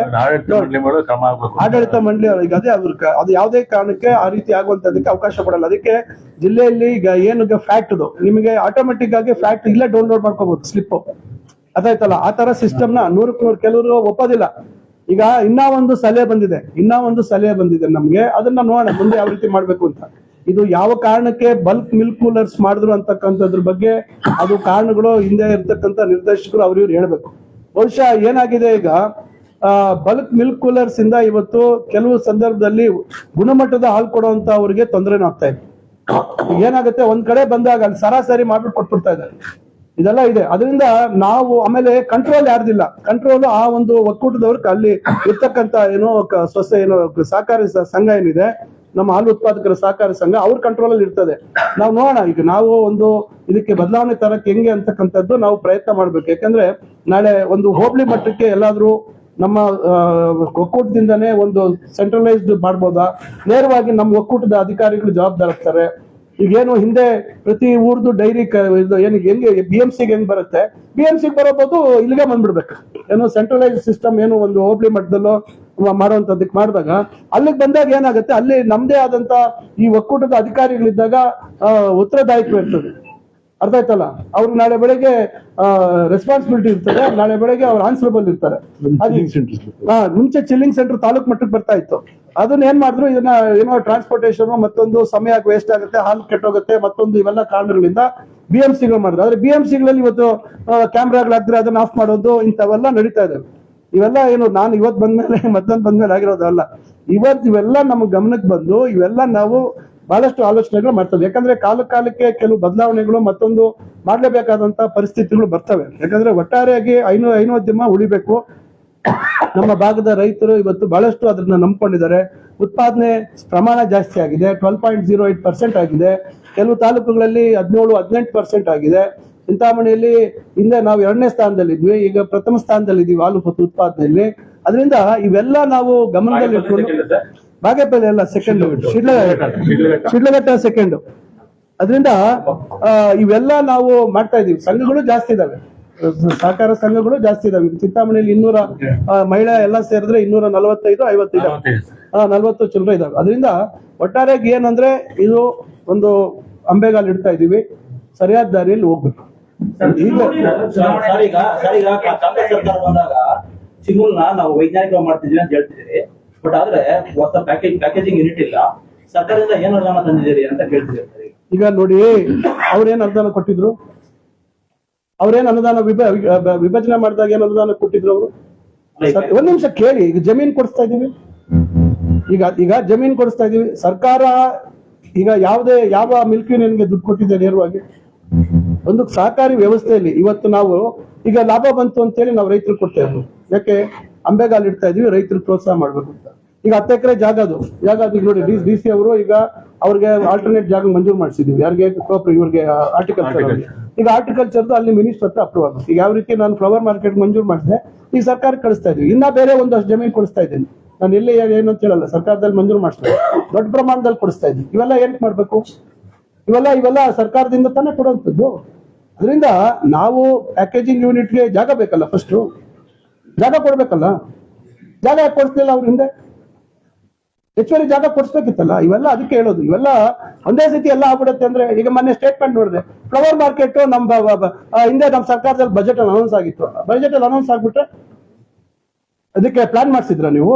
ಡೀಟೇಲ್ ಪ್ಲಾನ್ ಆಗಿತ್ತಾ? ಇವತ್ತು ನಾವೆಲ್ಲ ಪೂರ್ತಿ ತಯಾರು ಮಾಡ್ಕೊಂಡು ವರ್ತಕರಿಗೆ ಎಲ್ಲರಿಗೂ ತೋರಿಸಿ ನಾವು ಇಂತಿಷ್ಟು ಅಂತ ಹೇಳಿದೀವಿ. PPP ಅಂತ ಮಾನ್ಯ ಮುಖ್ಯಮಂತ್ರಿಗಳು ಘೋಷಣೆ ಮಾಡಿದ್ದಾರೆ. ನಾನು ಮೊನ್ನೆ ಹೇಳಿದ್ದೀನಿ, ಹಣಕಾಸು ಇಲಾಖೆಯವರಿಗೆ ಹೇಳಿದ್ದೀನಿ, PPP ಆಗೋದಿಲ್ಲ, ಸರ್ಕಾರ ಆಯ್ತು ಏಪ್ರಿಲ್ ಆದ್ಮೇಲೆ ನಾವು ಅದಕ್ಕೆ ತೀರ್ಮಾನ ಮಾಡ್ತೀವಿ ಅಂತ ಹೇಳಿದ್ದಾರೆ.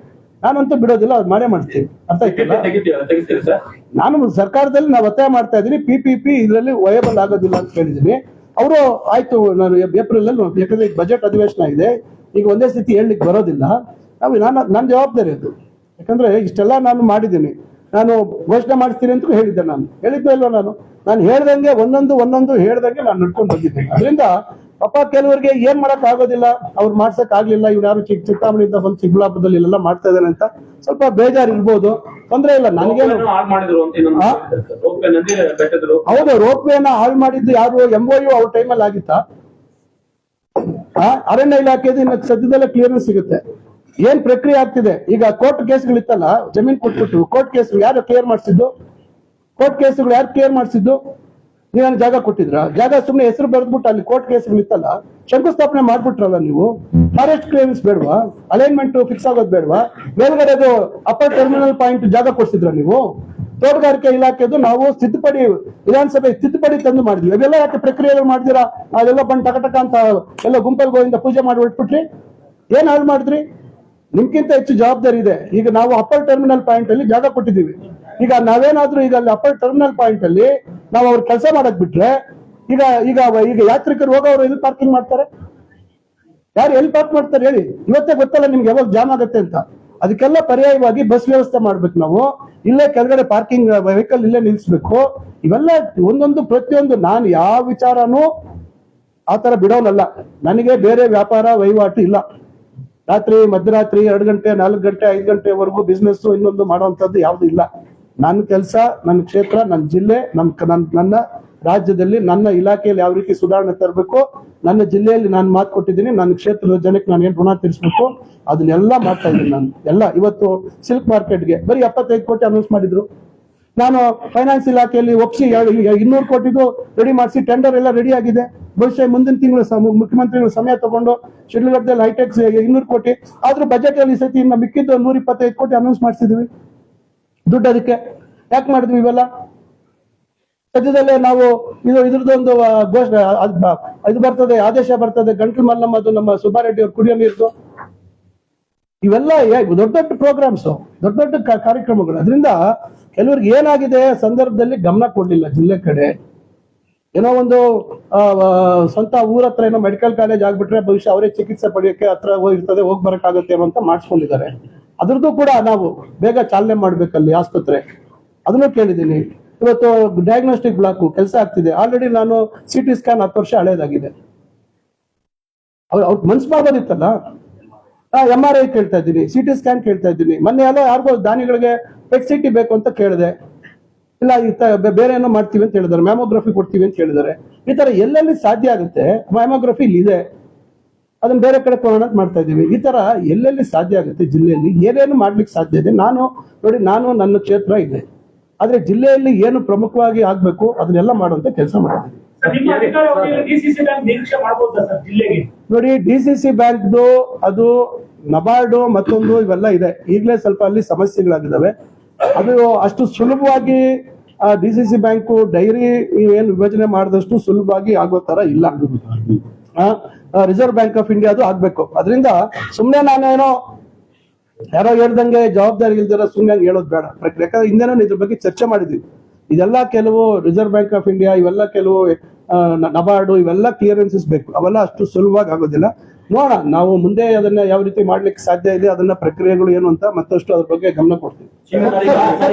ಡಿಸಿಸಿ ಬ್ಯಾಂಕ್ ಅಲ್ಲಿ ಏನು 100 ಕೋಟಿ ಹಗರಣ ಆಗಿದೆ ಅನ್ನೋದು ಸಂಘಗಳ ಹೆಸರಲ್ಲಿ ಸಾಕಷ್ಟು ಹಗರಣ ಆಗಿದೆ. ನೋಡಿ, ನನ್ನ ಕ್ಷೇತ್ರದಲ್ಲೇ ಸುಮಾರು 6 ಕೇಸು ನನ್ನ ಗಮನಕ್ಕೆ ಬಂತು, ತಕ್ಷಣ ಕೇಸ್ ಹಾಕ್ಸಿದ್ವಿ. ಏನಾಗಿದೆ, ಬೇನಾಮಿ ಮಹಿಳಾ ಸಂಘಗಳ ಹೆಸರಲ್ಲಿ ಹಣ ಡ್ರಾ ಆಗಿದೆ. ಈಗ national rural national NRLM national rural livelihood mission, ಅದರಲ್ಲಿ ಲಿಸ್ಟ್ ಇರ್ತದೆ ಮಹಿಳೆಯರು. ಇದು ಯಾವುದು ವೆರಿಫಿಕೇಶನ್ ಮಾಡಿಲ್ಲ. ಈಗೇನು ನಾವು ಬಹಳಷ್ಟು ಪ್ರೋತ್ಸಾಹ ಮಾಡಿದ್ವಿ ಸಂಘಗಳಿಗೆ ಕೊಡೋದಕ್ಕೆ, ಆದ್ರೆ ನಮ್ಮ ಮೂಗಿನ ಕೆಳಗಡೆನೆ ಇವತ್ತು ನಮ್ಗೆ ಯಾರಿಗೂ ಗೊತ್ತಿಲ್ದಾರನೆ ಇವತ್ತು ಇಷ್ಟ. ನಾನು ಅದಕ್ಕೆ ಬಹಳ ಗಂಭೀರವಾಗಿ ತಗೊಂಡು ನಾನು ಹೇಳಿದೆ, ಇದು ಕೇಸ್ ದಾಖಲು ಮಾಡಿರ್ತೇನೆ. ಯಾರು ತಪ್ಪಿತಸ್ಥರಿದ್ದಾರೆ ಅವರು ಶಿಕ್ಷೆ ಆಗ್ಲೇಬೇಕು. ಈಗ ಇಲ್ಲದೆ ಇರ್ತಕ್ಕಂಥ ಸಂಘಗಳ ಹೆಸರಲ್ಲಿ ಹಣ ಡ್ರಾ ಆಗಿದೆ. ಹಣ ಎಲ್ಲೋಯ್ತು, ಯಾರಿಗೋಯ್ತು? ಇವತ್ತು ಈ ರೀತಿಯಾಗಿ ಅದಕ್ಕೆ ಕೆಲವರು ಸಾಲ ಮನ್ನಾ ಮಾಡಿಸ್ಬೇಕು, ಶ್ರೀಶಕ್ತಿ ಸಾಲ ಮನ್ನಾ ಮಾಡ್ಬೇಕು ಅಂತ ಸ್ಟ್ರೈಕ್ಗಳು ಮಾಡಿಸಿದ್ದು, ಅದೆಲ್ಲ ಮೋಟರ್ ಸೈಕಲ್ಗಳು ಸುಟ್ಸಾಕಿದ್ದು. ಏನಕ್ಕೆ ಅಂದ್ರೆ ಗುಂಪಲ್ಗಳಿಂದ ಹೊರಟೋಗ್ಬಿಡ್ತದೆ. ಮನ್ನಾ ಆಗ್ಬಿಟ್ರೆ ಹೋಯ್ತಲ್ಲ. ದೊಡ್ಡ ಪ್ರಮಾಣ ನಮ್ಮ ತಾಲೂಕಿನಲ್ಲೇ ಸುಮಾರು 140 ಕೋಟಿ ಅಂತೇಳಿ ಅಂದಾಜು ಹೇಳ್ತಾ ಇದ್ದಾರೆ. ಇಡೀ ಜಿಲ್ಲೆದು ತಗೊಂಡ್ರೆ 350 ರಿಂದ 400 ಕೋಟಿ ಒಂದು ಅಂದಾಜು ಮೇಲೆ ಹೇಳ್ತಾ ಇದ್ದಾರೆ. ನಾನು ನಿಖರವಾಗಿ ಹೇಳ್ತಾ ಇಲ್ಲ, ಅಂದಾಜು. ಈಗ ಒಂದೊಂದು ತಾಲೂಕಲ್ಲೂ ಆಚೆ ಬರ್ತಾ ಇದ್ದಾರೆ ಜನ.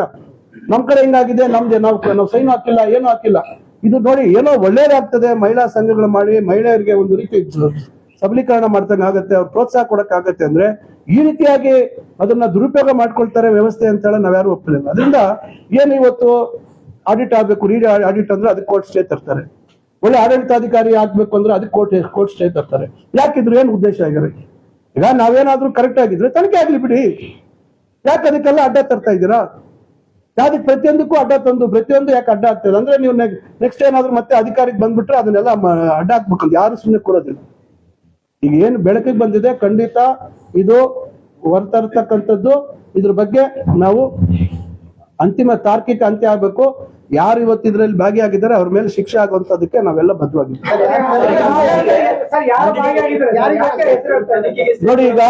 ನೋಡಿ ಈಗ ತನಿಖೆ ಆಗ್ತಾ ಇದೆ. ಈಗ ನೋಡಿ ಕೇಸುಗಳಾಗಿದ್ದಾವೆ. ಈಗ ನಾನು ಯಾರ ಅವಧಿ ಮತ್ತೊಂದು ನಿಮ್ಗೆಲ್ಲ ಗೊತ್ತಿದೆ. ನಾನು ಜವಾಬ್ದಾರಿತ ಸ್ಥಾನದಲ್ಲಿದ್ದೀನಿ. ಇವೆಲ್ಲ ತನಿಖೆ ಆಗಿ ಅಂತಿಮವಾಗಿ ಅದ್ರ ಬಗ್ಗೆ ಬರ್ದಿರಾ ಸುಮ್ನೆ ನಾನು ಹೆಸರು ತಗೊಂತದ್ದು ಮತ್ತೊಂದು ಒಳ್ಳೇದಲ್ಲ. ನಿಮ್ಗೆಲ್ರಿಗೂ ಗೊತ್ತಿದೆ. ಈಗ ಅಲ್ಲಿ ಕೇಸುಗಳಾಗಿದ್ದಾವೆ, ಕೇಸುಗಳಲ್ಲಿ ಯಾರ್ಯಾರ ಹೆಸರಿದೆ ಅನ್ನೋದು ಗೊತ್ತಿದೆ ನಿಮ್ಗೆ. ಅದರಿಂದ ಏನೇನಾಗಿದೆ ಅನ್ನೋದು ತನಿಖೆ ಆಗ್ಲಿ. ಈಗ ಅದಕ್ಕೂ ಸ್ಟೇ ತರಕ್ ಹೋಗಿದ್ದಾರೆ, ಅದಕ್ಕೂ ಒಂದೆರಡು ಪ್ರಕರಣದಲ್ಲಿ ಸ್ಟೇ ತಂದಿದ್ದಾರೆ. ಯಾಕೆ ಸ್ಟೇ ತರಬೇಕು? ಯಾರೋ ಹೋಗಿದ್ದಾರೆ, ಅಲ್ಲಿ ಯಾರ್ಯಾರ ಮೇಲೆ ಕೇಸ್ ಆಗಿದೆ ಅವ್ರು ಹೋಗಿದ್ದಾರೆ. ಅದರಿಂದ ಹೈಕೋರ್ಟ್ ಹತ್ರ ಸ್ವಲ್ಪ ನೀವು ಅಡ್ಡಾಡಿದ್ರೆ ಗೊತ್ತಾಗುತ್ತೆ, ಅಲ್ಲಿ ಯಾರು ದಿನ ಬೆಳಗ್ಗೆ ಸಾಯಂಕಾಲ ಹೈಕೋರ್ಟ್ ಹತ್ರ ಇರ್ತಾರೆ ಅಂತ ಗೊತ್ತಾಗುತ್ತೆ. ಅದರಿಂದ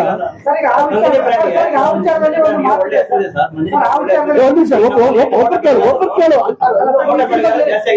ಕಾಂಪಿಟೇಷನ್ ಒಂದು ನಿಮಿಷ ಕೇಳ್ತಾ ಇರೋದು. ರಮೇಶ್ ಕುಮಾರ್ 2 ಬಣ ಹಾಕಿ ರಾಜಕೀಯ ಮಾಡ್ತಾ ಇದ್ದಾರೆ ಅಂತ ಒಂದು ವಾದ ಇದೆ. ನೋಡಿ, ಅದಕ್ಕೆ ಅದು ಯಾರು ಏನು 2 ಬಣ ಬಿಡ ನಮಗ್ ಗೊತ್ತಿಲ್ಲ ರೀ. ಸಮಸ್ಯೆ ಇರ್ತಕ್ಕಂಥದ್ದು ಈ ರೀತಿ ಯಾವತ್ತು ಕೆಲವು ಸಂಶಯಗಳು ಬಂತು, ಈ ರೀತಿ ಅಕ್ರಮ ಆಗಿದೆ ಅಂದಾಗ ಅದು ತನಿಖೆ ಆಗ್ಬೇಕು ಅಂತಕ್ಕಂಥವ್ರಲ್ಲಿ ರಮೇಶ್ ಕುಮಾರ್ ಒಬ್ಬರೇ ಅಲ್ಲ, ನಾವೆಲ್ಲರೂ ತನಿಖೆ ಆಗ್ಬೇಕು ಅಂತ ಇವತ್ತಲ್ಲ 1.25 ವರ್ಷದಿಂದ ಯಾವತ್ತು ನಮ್ಮ ಗಮನಕ್ಕೆ ಬಂತು ಈ ವಿಚಾರ, ಅವತ್ತಿಂದ ನಿರಂತರವಾಗಿ ತನಿಖೆ ಆಗ್ಬೇಕು ಅಂತಕ್ಕಂಥ ವಿಚಾರದಲ್ಲಿ ನಾವೆಲ್ಲರೂ ಬದ್ಧವಾಗಿದ್ದೀವಿ. ಯಾರು ಪರ ಯಾರು ವಿರುದ್ಧ ಅಂತಲ್ಲ, ತನಿಖೆ ಆಗ್ಲಿ. ನಾಳೆ ಇವತ್ತು ಮುಗ್ಧ ಮಹಿಳೆಯರ ಹೆಸರುಗಳಲ್ಲಿ ಹಣ ಡ್ರಾ ಮಾಡಿರ್ತಕ್ಕಂಥದ್ದು ಅಕ್ಷಮ್ಯ ಅಪರಾಧ. ಅದು ಯಾರು ಒಪ್ಪಕ್ ಸಾಧ್ಯ ಇಲ್ಲ. ತನಿಖೆ ಆಗ್ಲಿ. ಅವ್ರು ಮಾಡಿಲ್ಲ ಅಂದ್ರೆ ಸಂತೋಷ, ಯಾರು ಮಾಡಿಲ್ಲ ಅಕಸ್ಮಾತ್ ಆ ರೀತಿ ಆಗಿಲ್ಲ ಅಂದ್ರೆ ಸಂತೋಷ, ನಮಗೂ ಹೆಮ್ಮೆ ಆಗುತ್ತೆ. ಆದ್ರೆ ನಾವೆಲ್ಲ ಪ್ರೋತ್ಸಾಹ ಮಾಡಿದ್ವಿ, ನಾವೆಲ್ಲ ಇದು ಮಹಿಳೆಯರಿಗೆ ಸಹಾಯ ಆಗ್ಲಿ ಅಂತ ಮಾಡಿದ್ವಿ. ಈ ರೀತಿ ಆದಂತ ಸಂದರ್ಭದಲ್ಲಿ ಹಿಂಗೆ ಮಾಡ್ತಕ್ಕಂಥದ್ದು ಎಷ್ಟು ಸರಿ? ಅಂತದಕ್ಕೆಲ್ಲ ನಾವು ರಾಜಿ ಆಗ್ತಕ್ಕಂಥ ಪ್ರಶ್ನೆ ಬರೋಲ್ಲ. ರಮೇಶ್ ಕುಮಾರ್ ಸಾಹೇಬ್ರು ಮತ್ತೊಬ್ರು ನಾವೆಲ್ಲರೂ ಒಳ್ಳೇದಾಗಬೇಕು ಅಂತಕ್ಕಂಥ ದೃಷ್ಟಿಯಲ್ಲಿ ನಾವೆಲ್ಲ ಮಾಡ್ತಾ ಇರೋದು. ಅದರಿಂದ ತನಿಖೆ ಆಗ್ಲಿ, ತನಿಖೆ ಮಾಡ್ಲಿ ಅಂತಕ್ಕಂಥದ್ದು ನಮ್ಮೆಲ್ಲರ ಉದ್ದೇಶ. ಈಗ ನಂದಿನಿ ಬ್ರ್ಯಾಂಡ್ ಇದೆಯಲ್ಲ ಸರ್, ಈ ಒಳ್ಳೊಳ್ಳೆ ಪ್ರಾಡಕ್ಟ್ಸ್ ಎಲ್ಲ ಬರ್ತಾ ಇದೆ. ಬಟ್ ನಮ್ಮಲ್ಲಿ ಕೋಲಾರ ಚಿಕ್ಕಬಳ್ಳಾಪುರದಲ್ಲಿ ಟೊಮೊಟೊ ಬೆಳೆಗಾರ ಜಾಸ್ತಿ ಇದೆ. ಬಟ್ ನಿರಂತರವಾಗಿ ಬೆಲೆ ಕುಸಿತ ಸಮಸ್ಯೆ ಸ್ಟಾರ್ಟ್ ಇದೆ. ಬಟ್ ನಂದಿನಿ ಬ್ರ್ಯಾಂಡ್ ಒಳ್ಳೆ ಹೆಸರಿರೋದ್ರಿಂದ ಟೊಮೊಟೊ ಕೆಚಪ್ ಆ ರೀತಿ ಉತ್ಪನ್ನಗಳನ್ನು ಮಾಡಿದ್ರೆ ನಂದಿನಿ ಬ್ರ್ಯಾಂಡ್ ಒಳ್ಳೆ ಹೆಸರು ಬರುತ್ತೆ ಮತ್ತೆ ಇದಾಗುತ್ತೆ ಅನ್ನೋ ಒಂದು ಕಾನ್ಸೆಪ್ಟ್. ಈಗ ನೋಡಿ, ಇತ್ತೀಚೆಗೆ KMF ಅವರು ಈಗ ದೋಸೆ ಬ್ಯಾಟರ್ ಇವೆಲ್ಲ ಕೆಲವೆಲ್ಲ ಮಾಡ್ತಾ ಇದ್ದಾರೆ. ಖಂಡಿತ ಇದು ನೀವು ಹೇಳಿದಂಥದ್ದು ನಾನು ಬಹಳ ಹಿಂದೆನೆ ಇದಕ್ಕೆಲ್ಲ ಯೋಚನೆ ಮಾಡಿದೆ. ಏನು ರೇಟ್ ಕಮ್ಮಿ ಆದಾಗ ನೀವು ನಾನು ಜಾಸ್ತಿ ನೋಡಿದ್ದೀನಿ ಆ ಸಮಸ್ಯೆ ತಗೊಂಡೋಗಿ ಎಲ್ಲ ಸುರಿದು ಬಿಡ್ತಾರೆ. ನಾವು ಹೇಳಿದ್ದು ಅವತ್ತೇ ಹೇಳಿದೆ, ನಾನು ಇದನ್ನ ನಾವು ಅದು ಪ್ರೋಸೆಸ್ ಮಾಡಿ ನಾನು ಮದನಪಲ್ಲಿಲಿ ಒಂದು ಫುಡ್ ಪ್ರೊಸೆಸಿಂಗ್ ಇದಿದೆ, ಮುರಳಿ ಕೃಷ್ಣ ಅಂತ ಅವ್ರ ಓನರ್, ಅವ್ರ ಹೆಸರು ಕ್ಲೀನ್ ಫುಡ್ಸ್ ಅಂತ. ಯಾವತ್ತು ನಾನು 12-13 ವರ್ಷದಿಂದನೇ ನಮ್ಮ APMC ಡೈರೆಕ್ಟರ್ನ ನಾನು ಕೃಷ್ಣ ಬೈರೆ ಕೂಡ ಕರ್ಕೊಂಡು ಹೋಗಿ ಅವ್ರು ಏನೇನು ಕಾನ್ಸಂಟ್ರೇಟ್ ಮಾಡ್ತಾರೆ, ಏನು ಕೆಚಪ್ ಒಂದೇ ಅಲ್ಲ, ಟೊಮೆಟೊ ಕಾನ್ಸಂಟ್ರೇಟ್ ಮಾಡ್ತಾರೆ, ಈ ತರ ಬೇರೆ ಬೇರೆ ಕಾನ್ಸಂಟ್ರೇಟ್ ಮಾಡ್ತಾರೆ. ಅವನ್ನೆಲ್ಲ ನಾವು ಹೇಳಿದ್ವಿ. ನಾನು ಹೇಳಿದೆ, ನೀವು ಫೇರ್ ಪ್ರೈಸ್ ಡಿಪೋ ಕೊಡ್ಬೋದು. ಸರ್ಕಾರದಲ್ಲೂ ಕೂಡ ನಾನು ಕೆಲವೊಂದು ಸಲಹೆ ಕೊಟ್ಟೆ ಆ ಸಂದರ್ಭದಲ್ಲಿ. ಖಂಡಿತ ನೀವು ಹೇಳುವಂಥದ್ದು ಸರಿ ಇದೆ. ಆದ್ರೆ ನಂದಿನಿ ಅವರು ಈಗ ನಾವು ಇನ್ನ ಅಂಬೆಗಾಲ್ ಇಡ್ತಾ ಇದೀವಿ. ಏಕಾಏಕಿ ನಾವು ಅದಕ್ಕೆಲ್ಲ ನಾವು ಹೋಗಂತದಕ್ಕೆ ನಮ್ಗೆ ಇನ್ಫ್ರಾಸ್ಟ್ರಕ್ಚರ್ ಬೇಕು, ಇವೆಲ್ಲ ಬೇಕು. ಅದರಿಂದ ನೀವು ಹೇಳುವಂತ ಸಲಹೆ ಒಳ್ಳೇದೆ. ಅದು ಸರ್ಕಾರ ನಂದಿನಿ ಮುಖಾಂತರ ಆದ್ರೂ ಮಾಡ್ಬೋದು, ಇಲ್ಲ ಬೇರೆ ರೂಪದಲ್ಲಾದ್ರೂ ಅದನ್ನ ಮಾಡಿ ಫೇರ್ ಪ್ರೈಸ್ ಡಿಪೋ ಇವತ್ತು ಎಲ್ಲ ಹುಷಾರಿದ್ದಾರೆ. ಇವತ್ತು ನಮ್ಮ ಟೌನ್ಗಳಲ್ಲೆಲ್ಲ ಪಿಜ್ಜಾ ಬರ್ಗರ್ ಎಲ್ಲ ಬಂದಿದೆಯಲ್ಲೋ, ಅದರಿಂದ ಈಗ ಕೆಚಪ್ ಎಲ್ಲ ಯೂಸ್ ಮಾಡೋದೆಲ್ಲ ಇವತ್ತು ಜನ ಅಭ್ಯಾಸ ಮಾಡ್ಕೊಂಡಿದ್ದಾರೆ. ನಾಳೆ ತಪ್ಪೇನಿಲ್ಲ, ಫೇರ್ ಪ್ರೈಸ್ ನಾನು ಅವತ್ತೇ ಇದಿಲ್ಲ, ನಾನು ಈ ಸಲಹೆ ನಾನು ಅವತ್ತೇ ಕೊಟ್ಟಿದ್ದೆ, ಬಹಳಷ್ಟು ಸಲಹೆ ಕೊಟ್ಟಿದ್ದೀವಿ. ನಂದಿನಿ ಬ್ರ್ಯಾಂಡ್ ಮಾಡಿದ್ರೆ ಒಳ್ಳೆ ಖಂಡಿತ ಒಪ್ಕೊಳ್ತೀವಿ. ಆದ್ರೆ ಇದನ್ನ ನಾನು KMF ಅವ್ರಿಗೆ ಹೇಳ್ತೀನಿ, ಬಟ್ ನಾವು ಇಲ್ಲಿ ಏಕಾಏಕಿ ಮಾಡ್ಲಿಕ್ಕೆ ಕಷ್ಟ. ಒಂದೊಂದು ಹೆಜ್ಜೆ ಇಡೋಣ ಮುಂದೆ. ಬೇಡಿಕೆ ಆಗ್ತಿಲ್ಲ ಅನ್ನೋದಿದೆ ಸರ್. ಪ್ರಾರಂಭ ಮಾಡಿದಾರೆ. ಈಗ ನಿಮ್ ನೋಡಿ, ಐಡಿ ಅಂತಕ್ಕಂತ ಒಂದು ಕಂಪನಿ ಕೇರಳದಲ್ಲಿ ಸಣ್ಣ ಪ್ರಮಾಣದಲ್ಲಿ ಮಾಡಿರೋದು, ದೋಸೆ ಬ್ಯಾಟರ್ ಇರ್ಬೋದು, ಇಡ್ಲಿ ಇರ್ಬೋದು, ಆಮೇಲೆ ಈವನ್ ಪರಾಟ ಇರ್ಬೋದು, ಇವೆಲ್ಲ ಎಷ್ಟು ದೊಡ್ಡದಾಗಿ ಬೆಳೆದ್ಬಿಟ್ಟಿದೆ ಅಂದ್ರೆ ಸಣ್ಣ ಪ್ರಮಾಣದಲ್ಲಿ ಒಬ್ಬ ಯುವಕ ಪ್ರಾರಂಭ ಮಾಡಿ ದೊಡ್ಡ ಪ್ರಮಾಣದಲ್ಲಿ ಆಗಿದೆ. ಯಾವತ್ತು ವ್ಯವಸ್ಥೆಯಲ್ಲಿ ಏನೋ ತಕ್ಷಣ ಜನ ಸ್ವೀಕಾರ ಮಾಡ್ತಾರೆ ಅಂತ ಹೇಳಿಕ್ಕಾಗಲ್ಲ. ಅದನ್ನೇ ಈಗ ಅದು ಒಳ್ಳೆ ಬೆಳವಣಿಗೆ. ನಂದಿನಿ ಬ್ರ್ಯಾಂಡ್ ಅಲ್ಲಿ ಈಗ ಕೆಲವು ಬರ್ಗರ್ ಅದು ಇದು ಕೆಲವು ಔಟ್ಲೆಟ್ಸ್ ಮಾಡಿದ್ದಾರೆ. ಔಟ್ಲೆಟ್ಸ್ ಅಲ್ಲಿ ಇದೆಲ್ಲ ಸ್ಟಾರ್ಟ್ ಮಾಡಿದ್ದಾರೆ. ಅದರಿಂದ ಫ್ರಾಂಚೈಸಿಗೂ ಕೊಟ್ಟು ಒಂದ್ ರೀತಿ ಆಗ್ಬೇಕು ಮಾರುಕಟ್ಟೆ. ಇವನ್ ನಾನು ಆಪ್ಕಾಮ್ಸ್ ಅವ್ರಿಗೂ ಹೇಳ್ತಾ ಇದ್ದೆ, ನೀವು ಇನ್ನ ಹಳೆ ಕಾಲದಲ್ಲಿ ಇದ್ದೀರಾ. ನಾನು ಮೊನ್ನೆ ಆಪ್ಕಾಮ್ಸ್ ಅವ್ರಿಗೂ ಆವರ್ತ ನಿಧಿ ಕೊಡುವಂತದಕ್ಕೆ ಸುಮಾರು 15 ಕೋಟಿ ಸರ್ಕಾರದಲ್ಲಿ ನಾವೆಲ್ಲ ಮಾತಾಡಿ, ಮುಖ್ಯಮಂತ್ರಿಗಳು ಮಾತಾಡಿ, ಅದು ಕೂಡ ಅವ್ರಿಗೆ ಪಾಪ, ಯಾಕಂದ್ರೆ ಕೆಲವ್ರಿಗೆಲ್ಲ ಸಪ್ಲೈ ಮಾಡ್ತಾರೆ, ಅದು ಪೇಮೆಂಟ್ ಲೇಟ್ ಆಗಿ ಬರ್ತದೆ, ಅದು ತೊಂದರೆ ಆಗ್ತಿದೆ ಅವ್ರಿಗೆ. ಅದನ್ನು ಕೂಡ ನಾವೆಲ್ಲ ಮುತುವರ್ಜಿ ವಹಿಸಿ ಮುಖ್ಯಮಂತ್ರಿಗಳಿಗೆ ಅದು ಕೂಡ ಸದ್ಯದಲ್ಲಿ ಅವ್ರಿಗೆ ಆದೇಶ ಆಗ್ತದೆ. ಈ ರೀತಿ ಎಲ್ಲೆಲ್ಲೇ ಸಾಧ್ಯ ಆಗುತ್ತೋ ಇವೆಲ್ಲ ನಾವು ಪ್ರತಿ ದಿವಸ ಏನೇನ್ ಮಾಡಿದೀವಿ ಅಂತ ಹೇಳ್ಕೊಂಡ್ರೆ ಬಹಳಷ್ಟು ನಾವು ಮಾಡ್ತೀವಿ. ಚುನಾವಣೆ ಯಾವತ್ತು ನಡೀಬೇಕು? ಈಗ ನೋಡಿ, ನಾವು ಗಮನಿಸ್ತಾ ಇದ್ವಿ ಏನಾಗ್ತಿದೆ ಕೋಲಾರಲ್ಲಿ ಅಂತ. ಬಹಳಷ್ಟು ಅಲ್ಲಿ ಬೇರೆ ಬೇರೆ ರೀತಿ ಆಯ್ತು. ಈಗ ಅಲ್ಲಿ ಒಂದು ಹಂತಕ್ಕೆ ಬಂದಿದೆ, ಯಾಕಂದ್ರೆ ಯಾವ ರೀತಿ ಪ್ರಕ್ರಿಯೆ ಆಗ್ಬೇಕು ಅಂತಕ್ಕಂಥದ್ದು ಒಂದಿದೆ. ಅದರಿಂದ ಈಗ ಅಲ್ಲಿ ಒಂದು ಸ್ಪಷ್ಟತೆ ಬಂದಿದೆ. ಖಂಡಿತ ನಾವು ಅದನ್ನು ಕೂಡ ಈಗ ಬೇಗ ಆದಷ್ಟು ತ್ವರಿತವಾಗಿ ನಾವು ಕ್ಷೇತ್ರ ವಿಂಗಡಣೆ ಮತ್ತೊಂದು ಇವೆಲ್ಲ ಕಾನೂನುಬದ್ಧವಾಗಿ ನಿಯಮಬದ್ಧವಾಗಿ ಏನಾಗಬೇಕು, ಒಂದು ಜಿಲ್ಲಾ ಮಟ್ಟದ ಸಹಕಾರಿ ಸಂಸ್ಥೆ ಸಂಖ್ಯೆ ಎಷ್ಟಿರ್ಬೇಕು ಅದನ್ನೆಲ್ಲ ಗಮನದಲ್ಲಿ ಇಟ್ಕೊಂಡು ಹೆಚ್ಚು ಸದಸ್ಯರ ಸಂಖ್ಯೆಯಲ್ಲಿ ಹೆಚ್ಚು ವ್ಯತ್ಯಾಸ ಇಲ್ದಿರ ಅವರೆಲ್ಲ ಕೆಲವು ರೆಡಿ ಮಾಡ್ಕೊಂಡು ಅದನ್ನ ನಾವು ಏನಾದ್ರು 12D ಇಲ್ಲ 12-5 ಮಾಡಿಸಿ ನಂತರ ನಾವು ಸಾಮಾನ್ಯ ಸರ್ವ ಸದಸ್ಯರ ಸಭೆ ತಂದು ಅಲ್ಲಿ ಅನುಮೋದನೆ ತಗೊಂಡು ಮಾಡುವಂತದ್ದು ಮಾಡ್ತೀವಿ. ಅದು ಪ್ರಕ್ರಿಯೆ ಸ್ಟಾರ್ಟ್ ಮಾಡ್ತೀವಿ. ಇದೆಲ್ಲ ಆದ್ಮೇಲೆ ನೆಕ್ಸ್ಟ್ ಸ್ಟಾರ್ಟ್ ಮಾಡ್ತೀವಿ. ಕೋಲಾರ ಒಕ್ಕೂಟದಿಂದ ಈ ಒಕ್ಕೂಟಕ್ಕೆ ಬರ್ಬೇಕಾಗಿತ್ತು, ಇನ್ನು ಬಾಕಿ ಏನಾದ್ರು ಇದೆಯಾ ಸರ್? ಇಲ್ಲ, ಈಗ ಇನ್ನ ಫೈನಾನ್ಸ್ ಸ್ವಲ್ಪ ನಮ್ಗೆ ಅದ್ರದ್ದು ಇನ್ನ ಫೈನಲ್ ಆಗಿಲ್ಲ, ಅದನ್ನ ಇದು ಮಾಡ್ತಾ ಇದ್ದೀವಿ. ಅದೇ ಸರ್, ಆಸ್ತಿ ಜವಾಬ್ದಾರಿ ಇಲ್ಲ. ಈಗ ಆಡಿಟಿಂಗ್ ನಡೀತಿದೆ ಸರ್, ಮೋಸ್ಟ್ಲಿ ಒಂದು ವಾರದಲ್ಲಿ ಮುಕ್ತಾಯ ಆಗುತ್ತೆ. ಮುಕ್ತಾಯ ಆದ್ಮೇಲೆ ನಮಗೆ ಹ್ಯಾಂಡ್ ಓವರ್ ಮಾಡ್ತಾರೆ. ಫೈನಾನ್ಸ್ ವಿಚಾರನೂ ಹೌದು, ದುಡ್ಡು ಎಲ್ಲ ಸೇರಿಸಿ ಎಲ್ಲ ಒಟ್ಟಿಗೆ. ನೋಡಿ, ಈಗ ಮೆಡಿಕಲ್ ಕಾಲೇಜು ಅಂತಾರೆ. ನಾನು ಒಂದ್ ಹೇಳ್ತೀನಿ ಕೇಳಿ, 540 ಕೋಟಿ ಇದ್ದಿದ್ದು 810 ಕೋಟಿ ಆಯ್ತು. ಆ 810 ಕೋಟಿಗೆ ಆಡಳಿತಾತ್ಮಕ ಅನುಮೋದನೆ ಇರ್ಲಿಲ್ಲ. ಅದು ಎಲ್ಲಾ ರೀತಿ ಅವ್ರ ಸರ್ಕಾರದಲ್ಲೂ ತನಿಖೆ ಆಯ್ತು. 250 ಜನ ಪ್ರವೇಶಾತಿಗೆ ಏಕಾಏಕಿ ಅದನ್ನ ಹೆಚ್ಚು ಮಾಡ್ಬಿಟ್ರು, ಬಿಲ್ಡಿಂಗು ಎಲ್ಲ.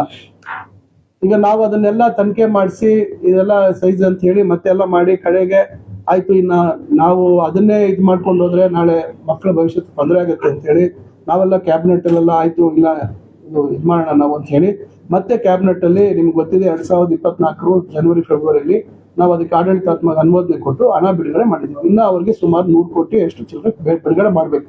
ಈಗ 200 ಕೋಟಿ 250 ಕೋಟಿ ಕೊಟ್ಟಿದ್ದೀವಿ, ಇನ್ನ 100 ಕೋಟಿ ಚಿಲ್ಲರೆ ಕೊಡ್ಬೇಕು. ಇದ್ರ ಜೊತೆಗೆ ಈಗ ಬಿಲ್ಡಿಂಗ್ ಇದೆ. ಈಗ ಅಲ್ಲಿ ನಿಮ್ಗೆ ಇದೆಲ್ಲ ಬೇಕು, ವ್ಯವಸ್ಥೆ ಬೇಕು, ಎಕ್ವಿಪ್ಮೆಂಟ್ ಬೇಕು, ಇರಬೇಕು. ಆಮೇಲೆ ಹ್ಯೂಮನ್ ರಿಸೋರ್ಸಸ್ ಬೇಕು. ಆಸ್ಪತ್ರೆ ಅಂದ್ರೆ ಇಲ್ಲಿರೋ ಆಸ್ಪತ್ರೆಯಲ್ಲಿ ಇರೋನೆಲ್ಲ ಅಲ್ಲಿ ಶಿಫ್ಟ್ ಮಾಡಕ್ಕಾಗಲ್ಲ. ಇದು ಬರೀ ಇದು ಜನರಲ್ ಹಾಸ್ಪಿಟಲ್, ಇದು ತಾತ್ಕಾಲಿಕವಾಗಿ ಕೊಟ್ಟಿರುವಂತದ್ದು 5 ವರ್ಷಕ್ಕೆ ಅಂತ. ಈಗ ನಾವು ಅಲ್ಲಿ ಪ್ರತ್ಯೇಕವಾಗಿ ಎಲ್ಲ ನೇಮಕಾತಿಗಳೆಲ್ಲ ಮಾಡ್ಬೇಕು. ನಾನು ಮೊನ್ನೆ ಬಜೆಟ್ ಅಲ್ಲಿ ಮತ್ತೊಂದ್ರಲ್ಲಿ ನಾನು ಮಿನಿಸ್ಟರ್ಗಳಿಲ್ಲ ಅದು ಸ್ಟಾರ್ಟ್ ಮಾಡೋಣ ಅಂತ ಹೇಳಿದ್ದಾರೆ. ಬಜೆಟ್ ಅನೌನ್ಸ್ಮೆಂಟ್ ಮಾಡಲಿಲ್ಲ, ಅದನ್ನ ಮಾಡಕ್ ಹೋಗಿಲ್ಲ. ಬಟ್ ನಾನು ಅಲ್ಲಿ ಸುಮಾರಲ್ಲಿ ಮಾಡಬೇಕು ಅಂತಕ್ಕಂಥದ್ದು ನಾನು ಅವ್ರಿಗೆ ಪತ್ರ ಕೊಟ್ಟಿದ್ದೆ. ನಾನು ಈಗ ನಮ್ಗೆ ಇದಕ್ಕೂ ಕೊಡ್ತೀನಿ, MRI ಇರ್ಬೋದು, ಇವೆಲ್ಲ ಅದು ಬೇರೆ ಪ್ರತ್ಯೇಕ. ಅಲ್ಲಿ ಕೂಡ ಇವೆಲ್ಲ ಮಾಡಬೇಕು ಅಂತಕ್ಕಂಥದ್ದು ಮಿನಿಸ್ಟರ್ ಹೇಳಿದ್ದೀನಿ.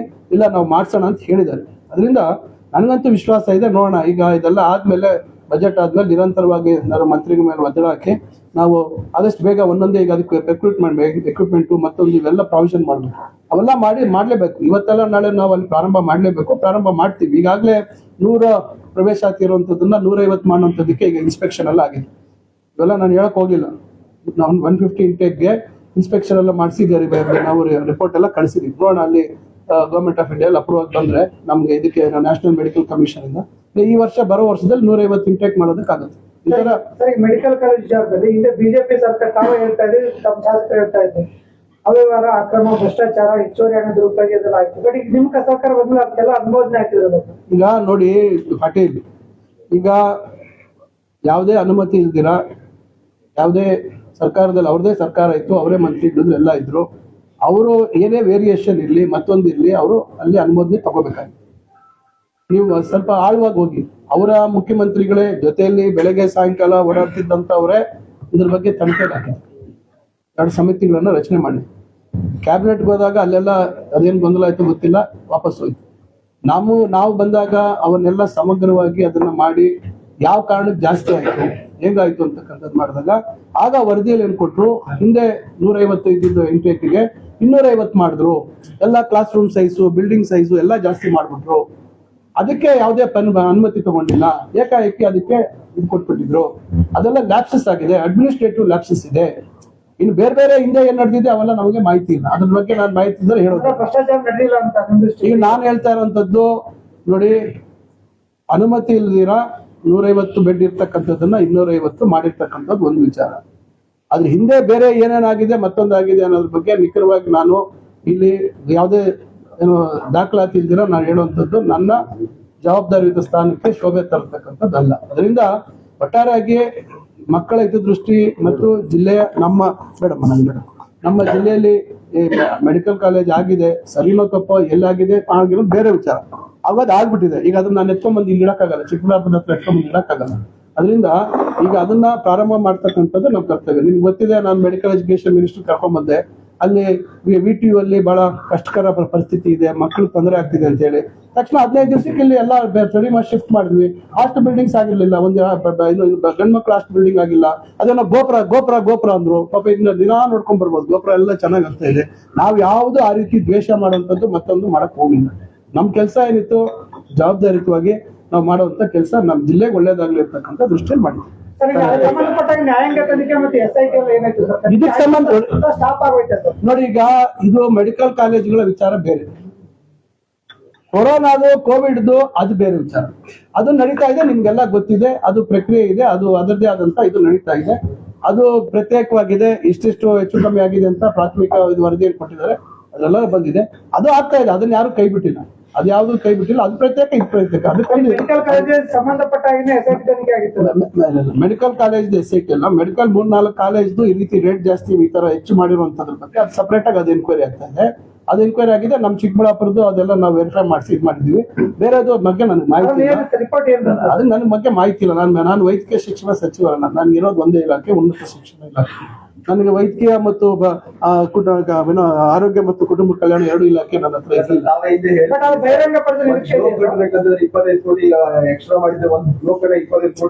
ಈಗ ಗೋಪುರಕ್ಕೆ 18-19 ಕೋಟಿ ಹಾಕಿದ್ದಾರೆ. ಎಲ್ಲ ಗೋಪುರಗಳು ಈಗ ಹಾಕ್ಬಿಟ್ಟಿದ್ದಾರೆ, ಗೋಪುರಗಳು ಮಾಡಿದ್ದಾರೆ. ಈಗ ಮೇಲ್ ತೂತ್ ಇಟ್ಬಿಟ್ಟಿದ್ದಾರೆ, ಎಲ್ಲ ಇಟ್ಟಿದ್ದಾರೆ. ಇನ್ನೇನ್ ಮಾಡ್ತೀರಾ? ಏನ್ ಮಾಡ್ತೀರಾ ಹೇಳಿ? ಈಗ ಅಲ್ಲ ಏನ್ ಮಾಡ್ತೀರಾ? ಮಾಡ್ಬಿಟ್ಟಿದ್ದಾರೆ. ನಾವೇನ್ ಮಾಡೋದು? ಟೆಂಡರ್ ಕರೆದು ಎಲ್ಲ ಮಾಡಿದ್ದಾರೆ. ಮತ್ತೆ ನಾವು ನಿಲ್ಸಿದ್ರೆ ಕೋರ್ಟ್ಗೆ ಹೋಗ್ತಾ ಮತ್ತೆ ನನ್ ಗೋಪುರ ಅಂತ ಅದನ್ನೇ ಹೇಳ್ತಿರ್ತಾರೆ. 50 ಸತಿ ಹೇಳಿದ್ರು ನನ್ ಗೋಪುರ ಅಂತ. ಹಾಸ್ಟ್ ಬಿಲ್ಡಿಂಗ್ ಬಗ್ಗೆ ಕೇಳಿಲ್ಲ, ಇನ್ನೊಂದ್ರ ಬಗ್ಗೆ ಕೇಳಲಿಲ್ಲ. ಗೋಪುರ. ಅದರಿಂದ ಕೆಲವು ಸಂದರ್ಭದಲ್ಲಿ ಏನಾಗುತ್ತೆ, ಕೆಲವು ವಿಚಾರನ ನಾವು ಜಾಸ್ತಿ ಅದನ್ನೇ ದ್ವೇಷ ರೀತಿಯಲ್ಲಿ ಮಾಡ್ಕೊಂಡು ಹೋಗೋದು ಸರಿ ಇಲ್ಲ. ಒಂದು ಬ್ರಾಡ್ ಮೈಂಡ್ ಅಲ್ಲಿ ಕೆಲವು ಸಂದರ್ಭದಲ್ಲಿ ನಾವು ಕೆಲವು ಏನಾದ್ರೂ ತನಿಖೆ ಮತ್ತೊಂದು ಆಗೋದು ಬೇರೆ ಆಯ್ತು, ಅದಾಗುತ್ತೆ. ಆದ್ರೆ ಆ ಕಾಮಗಾರಿ ನಿಲ್ಸಿ ಮತ್ತೆ ಅದಾದ ನಾಳೆ ಮತ್ತೆ ನೀವೇ ಕೇಳ್ತೀರಾ ಅದನ್ನ ಹಂಗೆ ಇಟ್ಬಿಟ್ಟಿದ್ದೀರಾ ಎಲ್ಲ. ಆಂಧ್ರ ಕಡೆಯಲ್ಲಿ ಈಗ ಒಳ್ಳೆ ಬೇಡಿಕೆ ಬರ್ತಿದೆ ಈಗ ಇತ್ತೀಚೆಗೆ. ಈಗ ಇತ್ತೀಚೆಗೆಲ್ಲ ಕಣಪ್ಪ ಚಂದ್ರೇಗೌಡ ಏನು ಇತ್ತೀಚೆಗೆ ಜಾಸ್ತಿ ಆಗಿದೆ. ಏನ್ ಹೆಸರು? ಚಂದ್ರೇಗೌಡ್ರೆ ಇತ್ತೀಚೆಗೆಲ್ಲ ಕೇಳಿ ನಮ್ಮ ತಾಲೂಕಲ್ಲಿ ಒಬ್ರು ಇದ್ರು, ಅಲ್ಲಿ ಅಂಕಾಲ್ ಮಡುಗು ಅಂತ ನಮ್ದೊಂದು ಬೂತ್ ನಂಬರ್ 1 ಇದೆ, ಪಕ್ಕದಲ್ಲೇ ಆಂಧ್ರ. ಅವ್ ಯಾರೋ ಒಬ್ರು ಪಾಪ ಒಬ್ರು ಅವ್ರ ಹೆಸರು ಹೇಳೋದು ಬೇಡ, ಅಲ್ಲಿ ಕ್ಯಾಂಡಿಡೇಟ್ ಆಗಿದ್ರ ಅಂತ ಮೋಸ್ಟ್ಲಿ ಬಾಗೇಪಲ್ಲಿ ಅಲ್ಲಪ್ಪ ಭಾಸ್ಕರ್ ಅಲ್ಲ, ಅವ್ರೊಬ್ರು ಕಮ್ಯುನಿಸ್ಟ್ ಪಾರ್ಟಿ ಅವ್ರು ಡಾಕ್ಟ್ರು ಅನಿಲ್ ಅಂತ. ಅವ್ರು ಹೇಳಿದ್ರು ಅವ್ರ ಜಮೀನ್ ಪಕ್ಕದಲ್ಲಿ ಇದೆ ಅಂತೆ, ಹೋಗಿ ಒಂದ್ ಒದ್ಬಿಟ್ರೆ ಕಾಲುವೆ ಹಂಗೆ ಈ ಕಡೆ ಬಂದ್ಬಿಡುತ್ತಂತೆ ನೀರು, ಯಾರು ಮಾಡಿ. ಇವೆಲ್ಲ ಬಿ ಸ್ಕೀಮು, ಇನ್ನೊಂದು ಸ್ಕೀಮ್ಸ್ ಅಲ್ಲಿ ಅಲೋಕೇಶನ್ ಇದೆ, ಇದೆಲ್ಲ ಇಂಟ್ರೆಸ್ಟ್ ರೇಟು ಡಿಸ್ಪ್ಯೂಟ್ಸ್, ಈಗೆಲ್ಲ ಏನಾಗುತ್ತೆ ಅಷ್ಟು ಕೃಷ್ಣಾ ಡೆಲ್ಟಾದಲ್ಲಿ ನಮ್ಮ ಪಾಲು ಇದೆಯಲ್ಲ ಸರ್, ನಮ್ಮ ಪಾಲು ಇದೆ ಅನ್ನೋದನ್ನ ಅದು ಏನಾಗಿದೆ, ಹಿಂದೆ ನಮ್ಮ ಪಾಲು ಅಂತ ಇತ್ತು. ಈಗ ಅದೇನಾಯ್ತು, ಅಪ್ಪರ್ ಭದ್ರಾ ಇದು ಬಂದಾಗ ಅಲ್ಲಿ ಏನಾಯ್ತು, ಸ್ವಲ್ಪ ಅಲ್ಲಿ ನಮ್ಗೆ ಅಲ್ಲಿ ಒಂದು 17 ಕೆರೆ ಅಂತ ತೋರಿಸಿದ್ರು ಒಂದ್ಸತಿ. ಅದೇನೋ ನಾನು ಅವಾಗ್ಲೇ ವಿರೋಧ ಮಾಡಿದೆ. ಅವರೊಬ್ರು ಕೆ.ಸಿ. ರೆಡ್ಡಿ ಅಂತ ಒಬ್ರು ಹಿರಿಯ ನೀರಾವರಿ ತಜ್ಞರು, ಅದನ್ನ ಇದಾರೆಲ್ಲ ಗೊತ್ತಿಲ್ಲ ಪಾಪ, ಬಹಳ ಏಜ್ ಪರ್ಸನ್. ನಾನು ಅವಾಗ ಹೇಳಿದೆ ಏನ್ರಿ ಇದು ಅಂತ. ಅವಾಗ ನಾನು ಹೇಳಿದಾಗ ಅವ್ರನ್ನ ಬೈತಿದ್ದೆ ನಾನು, ಏನ್ರಿ ಅದೆಲ್ಲೋ ಕೆರೆ ಅಲ್ಲಿ ತೋರಿಸಿ ಇಲ್ಲಿ ತೋರಿಸಿ 17 ಕೆರೆ ತೋರಿಸಿದಾರೆ ಅಂತ. ಆಮೇಲೆ ಅವ್ರು ಯಾರೋ ಹೇಳಿದ್ರು, ಇಲ್ಲ ಸುಮ್ನೆ ಹಂಗಾದ್ರೂ ತೋರಿಸಿದ್ರೆ ಬರುತ್ತೆ ಅಂತ ತೋರಿಸಿದ್. ಪಾಪ ಅವ್ರೇನ್ ಕೆಟ್ಟ ಉದ್ದೇಶ ಅಲ್ಲ, ಅವರೆಲ್ಲ ಈ ಭಾಗಕ್ಕೆ ಒಳ್ಳೇದಾಗ್ಲಿ ಅಂತ. ಬಟ್ ಏನಾಗಿದೆ, ಅದ್ ಮತ್ತೆ ಇದನ್ನ ಅಪ್ರಾಪ್ರಿಯೇಟ್ ಮಾಡಿ ವಾಣಿ ವಿಲಾಸ ಸಾಗರಕ್ಕೆ ಕೊಟ್ಟಿದ್ದಾರೆ ಅಂತ ಹೇಳ್ತಾರೆ. ಅದಕ್ಕೆ ಸರ್ಕಾರ ಏನ್ ಮಾಡ್ತು, ಸಂಸ್ಕರಣ ನೀರು ಇವೆಲ್ಲ ಏನ್ ಮಾಡ್ತು, ಅದನ್ನ ತರುವಂತದಕ್ಕೆ ಒಂದ್ ರೀತಿ ಅಂತರ್ಜಲ ವೃದ್ಧಿ ಮಾಡೋದಕ್ಕೆ ಮಾಡ್ತಾ ಇದ್ದಾರೆ. ಈಗ ನಮ್ಮ ಮುಂದೆ ಇರ್ತಕ್ಕಂಥದ್ದು ಈಗ ಎತ್ತಿನ ಹೊಳೆ ನೀರ್ದು ಇವತ್ತು ಮೊನ್ನೆನು ಉಪಮುಖ್ಯಮಂತ್ರಿಗಳು ಏನೋ ಮಾತು ಕೊಟ್ಟಿದ್ದಾರೆ. ಏನ್ ಕೊಟ್ರು, ನಾನು ಇದ್ದೆ ಅವತ್ತು ಇದ್ರಲ್ಲಿ ವಿಧಾನಸಭೆಯಲ್ಲಿ. ಫಸ್ಟ್ ಕುಡಿಯೋ ನೀರ್ದು ಕೊಟ್ಬಿಟ್ಟು, ಯಾಕಂದ್ರೆ ಬಹಳ ಮಧ್ಯದಲ್ಲೆಲ್ಲ ಕೆರೆಗಳು ನಮ್ ಕೆರೆಗಳು ಬೇಕು ಅಂತ, ನಮ್ಗೆ ಫಸ್ಟ್ ನೀರ್ ಬರ್ಬೇಕು, ನಮ್ಗೋಸ್ಕರ ಮಾಡಿರುವಂತದ್ದು. ಮುಖ್ಯವಾಗಿ ಕೋಲಾರ ಚಿಕ್ಕಬಳ್ಳಾಪುರ ಜಿಲ್ಲೆ 2 ಜಿಲ್ಲೆಗಳಿಗೆ ಕುಡಿಯೋ ನೀರಿಗೋಸ್ಕರ 23,000 ಕೋಟಿ, 13,000-14,000 ಕೋಟಿಯಿಂದ ಪ್ರಾರಂಭ ಆಗಿದ್ದು 23,000 ಕೋಟಿ ಆಗಿದೆ. ಅಲ್ಲೇನೋ ಮತ್ತೆ ಸ್ವಲ್ಪ ಫಾರೆಸ್ಟ್ ಎಲ್ಲ ಇಶ್ಯೂ ಇದೆ, ಇವೆಲ್ಲ ಸಣ್ಣ ಪುಟ್ಟ ಇದೆ. ಆದ್ರೂ ಇವತ್ತು ಈಗ ಪೈಪ್ ಲೈನ್ ಹಾಕುವಂತ ಕೆಲಸ ಈಗ ಗೌರಿಬಿದನೂರ್ ಕಡೆ ಆಗ್ತಾ ಇದೆ, ಆ ಕಡೆ ಆಗ್ತಾ ಇದೆ. ಶಾಶ್ವತ ನೀರಾವರಿ ಹೋರಾಟಗಾರರು ಎತ್ತುವರಿ ನೀರು ಬರಲ್ಲ ಈಗ ಹೋರಾಟ ಮಾಡ್ತಾರಂತೆ ಸರ್. ಈಗ ನೋಡಿ, ಅವರು ಹೋರಾಟ ಮಾಡ್ತಕ್ಕಂಥದ್ರ ಬಗ್ಗೆ ನಾನು ಟೀಕೆ ಮಾಡೋದಿಲ್ಲ. ನಾನು ಒಂದು ಸಂದರ್ಭದಲ್ಲಿ ಶಾಶ್ವತ ನೀರಾವರಿ ಹೋರಾಟಕ್ಕೆ ನನ್ನ ಸಂಪೂರ್ಣವಾದಂತ ಬೆಂಬಲ ಕೊಟ್ಟಿದ್ದೇನೆ. ಸರ್ಕಾರಗಳು ನಾವು ತ್ವರಿತವಾಗಿ ಇವೆಲ್ಲ ಕೆಲಸ ಮಾಡ್ಬೇಕಾದ್ರೆ ಹೋರಾಟಗಾರರ ಅವರ ಒಂದು ಹೋರಾಟ ಬಹಳ ಮುಖ್ಯ ಆಗ್ತದೆ. ಅವರು ಹೋರಾಟ ಮಾಡೋದ್ರಲ್ಲಿ ತಪ್ಪಿಲ್ಲ. ಸರ್ಕಾರದ ಮೇಲೆ ನಾವು ಒತ್ತಡ ಇರುವಂತದಕ್ಕೂ ನಮಗೂ ಅದು ಸಹಾಯ ಆಗುತ್ತೆ. ಯಾಕಂದ್ರೆ ಒಟ್ಟಾರೆಯಾಗಿ ನಮ್ಮ ನೀರು ಬರಲ್ಲ ಅಂತ ಅವ್ರು ಹೇಳ್ತಾರೆ. ಈಗ ಬರೋದು ಬಿಡದೆ ಇರುವಂತದ್ದು ಈಗ ನಿಮಗ್ ಗೊತ್ತಿದೆ, ವೇರ್ಸ್ ಆಗಿದೆ, ಎಲ್ಲ ಆಗಿದೆ, ಸ್ಟಡಿ ಮಾಡಿದ್ದಾರೆ. ಮಳೆ ಆಧಾರಿತವಾಗಿ ಬರುವಂತದ್ದು, ಮಳೆ ಆದಾಗ ಆ ಭಾಗದಲ್ಲಿ ಆದಂತ ಸಂದರ್ಭದಲ್ಲಿ ಅಲ್ಲಿ ರೆಕಾರ್ಡ್ಸ್ ಇದಾವೆ, ಎಷ್ಟು ಮಳೆ ಆಗಿದೆ, ಎಷ್ಟು ಅಲ್ಲಿ ನೀರು ಸೇರಿದೆ. ಪಂಪಿಂಗ್ ಮಾಡಿದ್ದಾರೆ, ಮೊನ್ನೆ ಪಂಪಿಂಗ್ ಮಾಡಿದ್ರೆ ಇಲ್ವೋ, ಪಂಪಿಂಗ್ ಮಾಡಿದ್ದಾರೆ. ಇವೆಲ್ಲ ಆಗಿದೆ. ಇವೆಲ್ಲ ಆಗಿರೋದ್ರಿಂದ ಈಗ ಮಳೆ ಪೂರ್ತಿ ಬರ ಆಗ್ಬಿಟ್ಟಾಗ ಯಾರೇನ್ ಮಾಡಕ್ಕಾಗಲ್ಲ. ಅದರಿಂದ ನೀರು ಏನು 24 TMC ಅಂತ ಹೇಳಿದ್ರು, ಸುಮಾರು ಅಲ್ಲಿ ರೆಕಾರ್ಡ್ ಆಗಿರುವಂತದ್ರಲ್ಲಿ ನಮಗೆ ಏನು ಕುಡಿಯೋ ನೀರಿಗೆ 15-16 TMC ಇದೆ, ಅದಕ್ಕಿಂತ ಹೆಚ್ಚು ನೀರಲ್ಲಿ ಲಭ್ಯ ಆಗ್ತಾ ಇದೆ. ಖಂಡಿತ ಅದು ಕುಡಿಯೋ ನೀರಿಗೆ ಏನು ಅಲೋಕೇಶನ್ ಇದೆ ಅದಕ್ಕೆ ಯಾವುದೇ ರೀತಿ ತೊಂದರೆ ಆಗೋ ರೀತಿಯಲ್ಲಿ ಕಾಣ್ತಾ ಇಲ್ಲ. ಪಾಪ ಅವರು ಅವ್ರದೇ ಆದಂತ ಕೆಲವು ವ್ಯಾಖ್ಯಾನಗಳು ಮಾಡ್ತಾರೆ. ಬಹಳಷ್ಟು ಸರ್ಕಾರ ಯಾವುದೇ ಒಂದು ಈ ತರ ದೊಡ್ಡ ಯೋಚನೆ ಮಾಡ್ಬೇಕಾದ್ರೆ ಸುಮ್ಮನೆ ಹುಡುಗಾಟಿಕೆಯಿಂದ ಮಾಡಕ್ಕಾಗಲ್ಲ. ಅಂಕಿಅಂಶಗಳು ಬಹಳಷ್ಟು ಇದೆ. ಕೆಲವು ಸಂದರ್ಭದಲ್ಲಿ ಕೆಲವ್ರದ್ದು ಅಭಿಪ್ರಾಯಗಳು ಇರ್ತದೆ, ತಜ್ಞರು ಅವ್ರದೇ ಆದಂತ ಅಭಿಪ್ರಾಯಗಳು ಕೊಡ್ತಾರೆ. ಆದ್ರೆ ಸರ್ಕಾರ ಕೂಡ ಕೆಲವು ಜವಾಬ್ದಾರಿತ ತಜ್ಞರ ಜವಾಬ್ದಾರಿಯನ್ನು ವರದಿಗಳನ್ನ ತಗೋಬೇಕಾಗುತ್ತೆ. ಅದರಿಂದ ಅವರು ಮಾಡುವಂತದ್ರಲ್ಲಿ ತಪ್ಪೇನಿಲ್ಲ, ಅವರು ಹೇಳ್ತಾರೆ. ಆದ್ರೆ ನಾವು ಬದ್ಧವಾಗಿದ್ದೀವಿ, ಆ ನೀರು ತರಲೇಬೇಕು ಅಂತಕ್ಕಂಥದ್ದು, ಆ ಪ್ರಕ್ರಿಯೆ, ಆ ಕೆಲಸ ಕಾಮಗಾರಿ ಶುರುವಾಗಬೇಕು ಅಂತಕ್ಕಂಥದ್ದು ಇದೆ.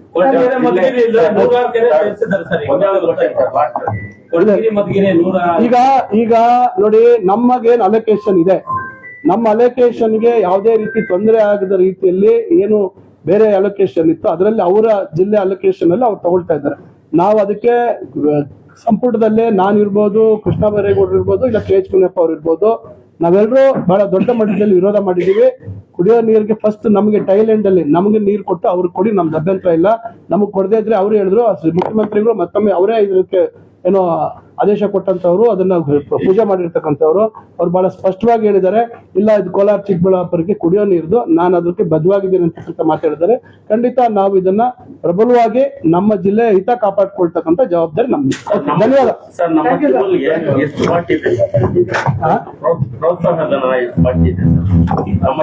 ಅದು ಆಮೇಲೆ ಕೊಡ್ತೀರಿ, ಅದು